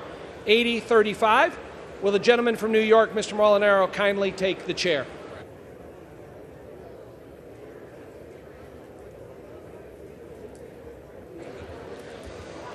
The House is in the Committee of the Whole on the State of the Union for the further consideration of H.R. 8035, which the clerk will report by title. A bill making emergency supplemental appropriations to respond to the situation in Ukraine and for related expenses for the fiscal year ending September 30th, 2024, and for other purposes. When the Committee of the Whole rose earlier today, a request for recorded vote on Amendment Number 4, printed in Part B of House Report 118-466, offered by the gentlewoman from Florida, Mrs. Kamek, had been postponed. Pursuant to Clause 6 of Rule 18, proceedings will now resume on those amendments printed in Part B of House Report 118-466, on which further proceedings were postponed in the following order. Amendment Number 1 by Ms. Spartz of Indiana, Amendment Number 2 by Ms. Green of Georgia, Amendment Number 4 by Ms. Kamek of Florida. The Chair will reduce to 2 minutes the minimum time for any electronic vote in this series. The unfinished business is the request for recorded vote on Amendment Number 1, printed in Part B of House Report 118-466, offered by the gentlewoman from Indiana, Ms. Spartz, on which further proceedings were postponed and on which the noes prevailed by voice vote. The clerk will redesignate the amendment. Amendment Number 1, printed in Part B of House Report Number 118-466, offered by Ms. Spartz of Indiana. Recorded vote has been requested. Those in support of the request for recorded vote will rise and be counted. A sufficient number having risen, a recorded vote is ordered. Members will record their votes by electronic device. This is a 2-minute vote.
1 minute.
Have all members voted?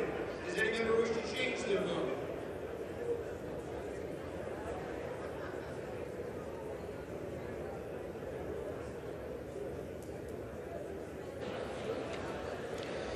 On this vote, the yeas are 105, the nays are 319. The amendment is not adopted. The unfinished business of the request for recorded vote on amendment number 2, printed in Part B of House Report 118-466, offered by the gentlewoman from Georgia, Ms. Green, on which further proceedings were postponed and on which the noes prevailed by voice vote. The clerk will redesignate the amendment. Amendment number 2, printed in Part B of House Report number 118-466, offered by Ms. Green of Georgia. A recorded vote has been requested. Those in support of the request for a recorded vote will rise and be counted. A sufficient number having risen, a recorded vote is ordered. Members will record their votes by electronic device. This is a 2-minute vote.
One minute.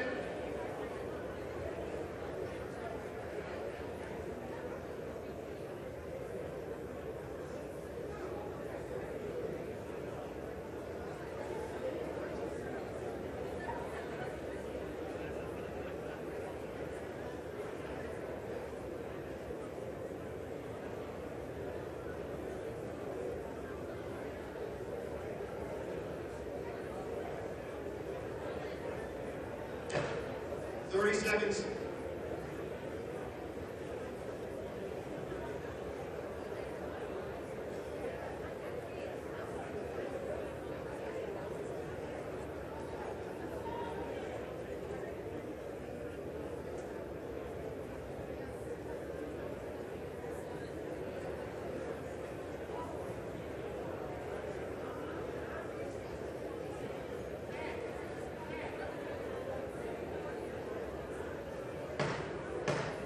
All members voted. Does any member wish to change their vote?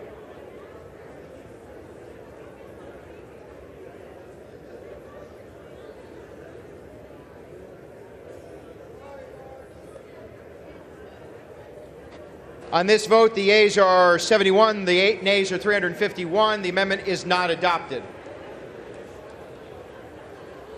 The unfinished business is the request for recorded vote on amendment number 4, printed in Part B of House Report 118-466, offered by the gentlewoman from Florida, Ms. Kamek, on which further proceedings were postponed and on which the noes prevailed by voice vote. The clerk will redesignate the amendment.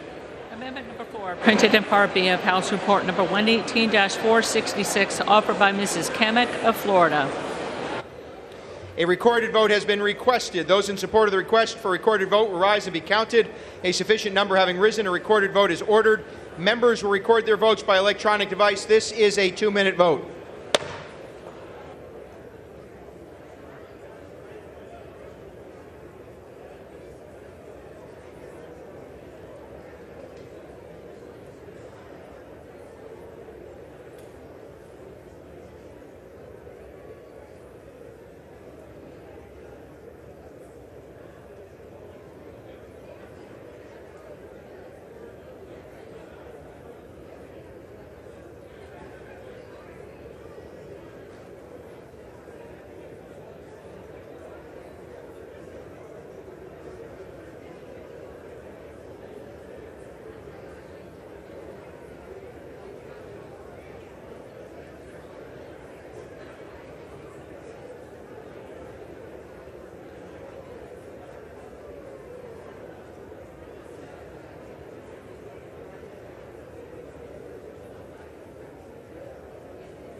Minute.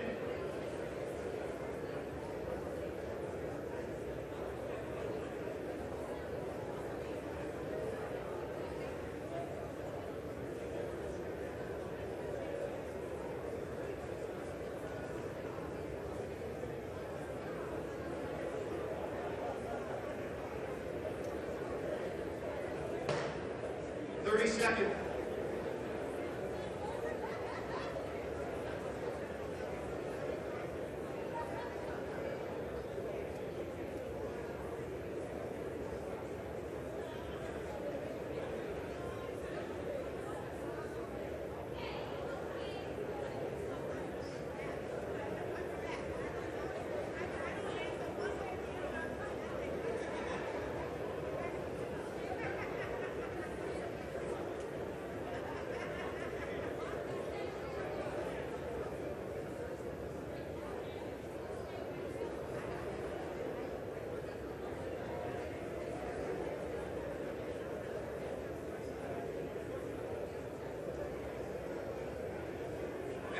Members voted.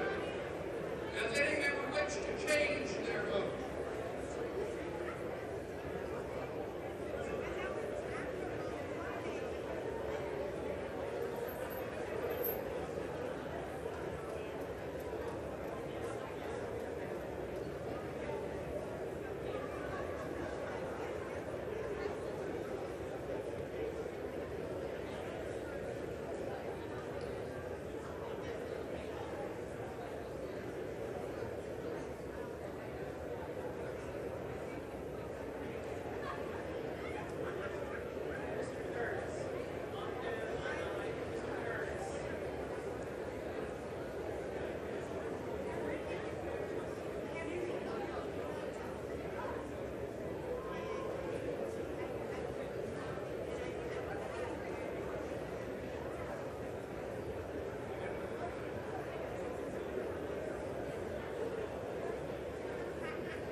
On this vote, the yeas are 154, the nays are 272. The amendment is not adopted. There being no further amendments under the rule, the committee rises.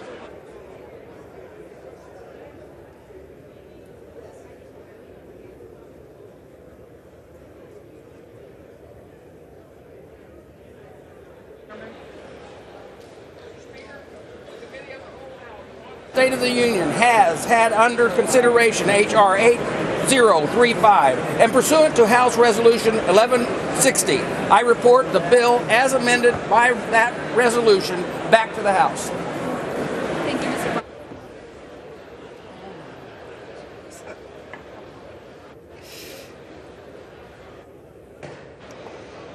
The chair of the Committee of the Whole House on the State of the Union reports that the committee has had under consideration the bill H.R. 8035, and pursuant to House Resolution 1160 reports the bill as amended by that resolution back to the House. Under the rule, the previous question is ordered. The question is on the engrossment and third reading of the bill. Those in favor, please say aye. Those opposed, say no. The ayes have it. Third reading. Making emergency supplemental appropriations to respond to the situation in Ukraine and for related expenses for the fiscal year ending September 30th, 2024, and for other purposes. The House will be in order. The House will be in order. For what purpose does the gentleman from Texas seek recognition? The clerk will report the motion. Texas moves to recommit the bill H.R. 8035 to the Committee on Appropriations. Pursuant to Clause 2B of Rule 19, the previous question is ordered on the motion to recommit. The question is on the motion to recommit. Those in favor, please say aye. Aye. Those opposed, please say no. No. It's close. In the opinion of the chair, in the opinion of the chair, the noes have it. Mr. Speaker. The gentleman from Texas. Request a recorded vote.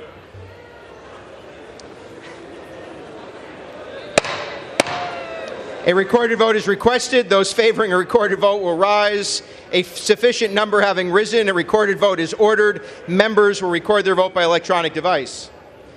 Pursuant to Clause 9 of Rule 20, this 5-minute vote on the motion to recommit will be followed by 5-minute votes on passage of H.R. 8035 and passage of H.R. 8034.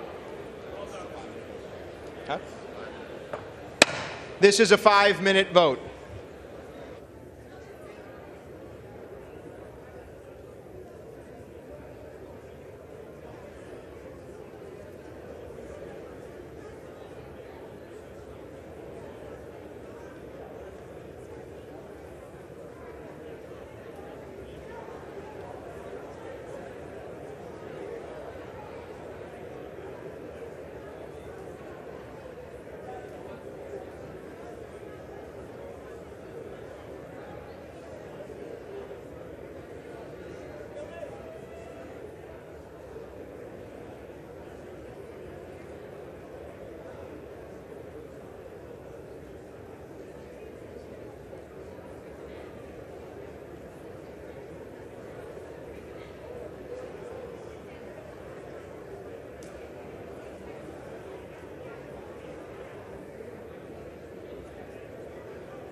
2 minutes.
Have all members voted? Does any member wish to change their vote?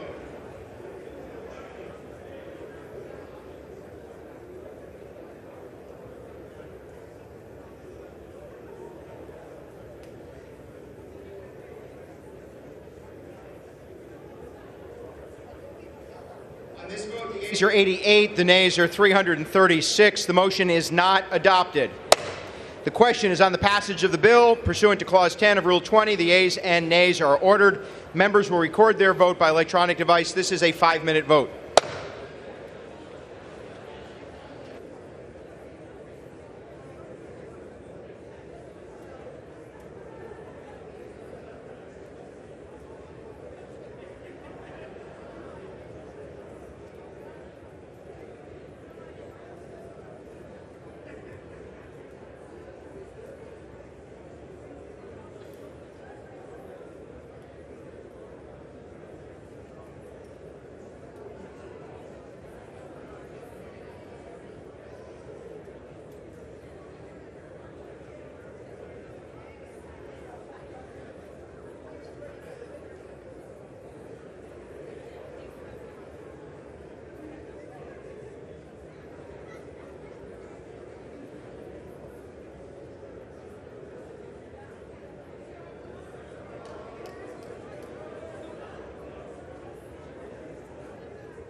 will be in order.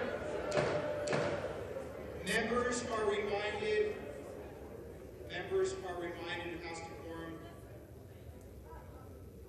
45 seconds.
On the floor.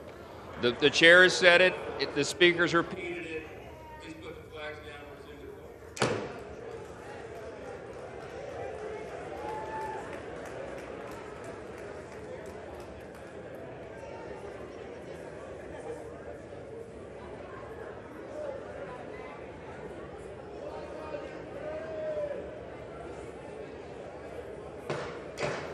The House will be in order. Have all members voted? Does any member wish to change your vote?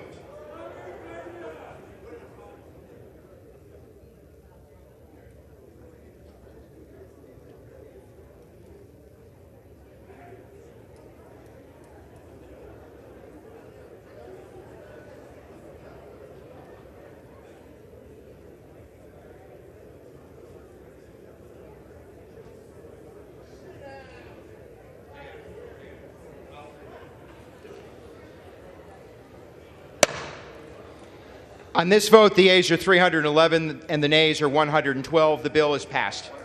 Oh, one voting present. I missed it, but thank you. Okay. The House will be in order. The House will be in order. The chair would remind my colleagues to observe proper decorum. Flag waving on the floor is not appropriate. The House will be in order. Without objection, a motion to reconsider is laid on the table. For what purpose does the gentleman from Florida rise? I said, no. The gentlewoman from Florida. Stand up.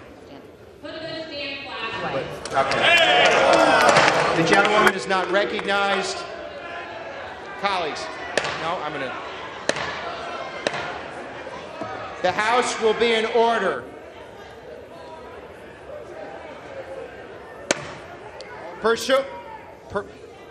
All members are reminded to observe decorum.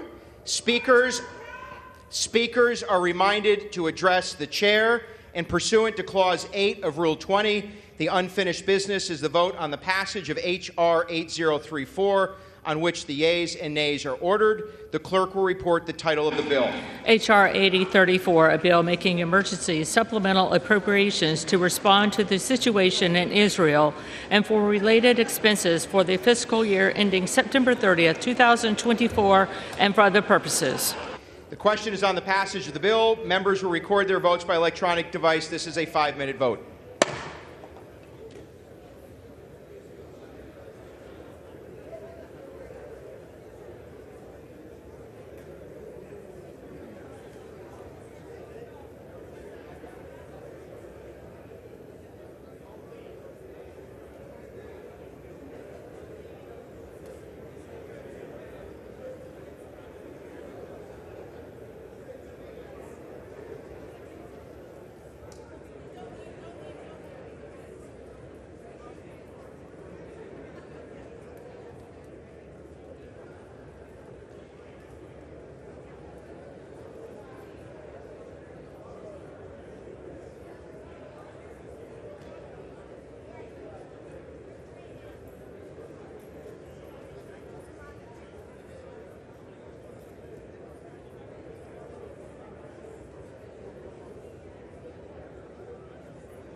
all members voted?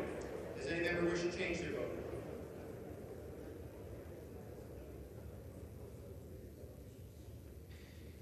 On this vote, the yeas are 366 and the nays are 58. The bill is passed. Without objection, a motion to reconsider is laid on the table. Pursuant to House Resolution 1160, the Senate amendment to H.R. 815 is considered as agreed to with the amendment described in Section 6 of House Resolution 1160.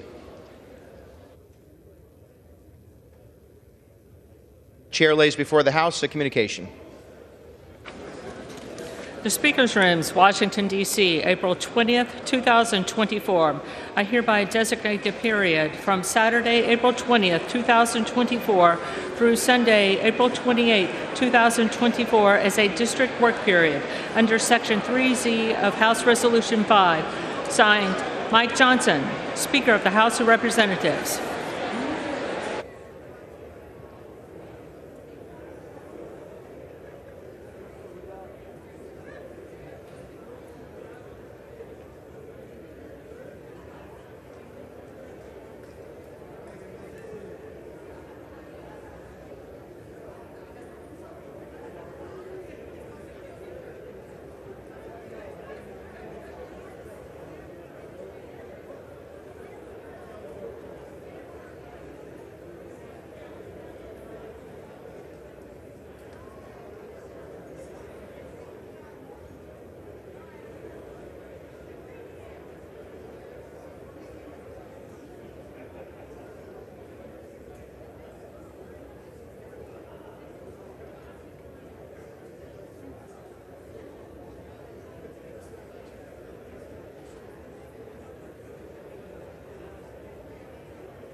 For what purpose does the gentleman from Florida seek recognition?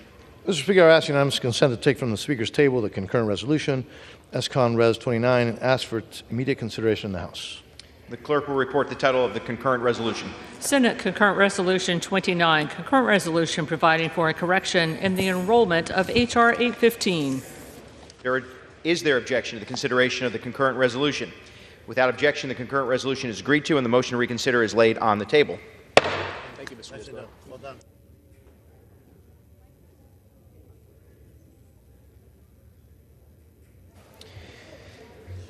Pursuant to Section 3Z of House Resolution 5, the House stands adjourned until 10:30 a.m. on Tuesday, April 23, 2024.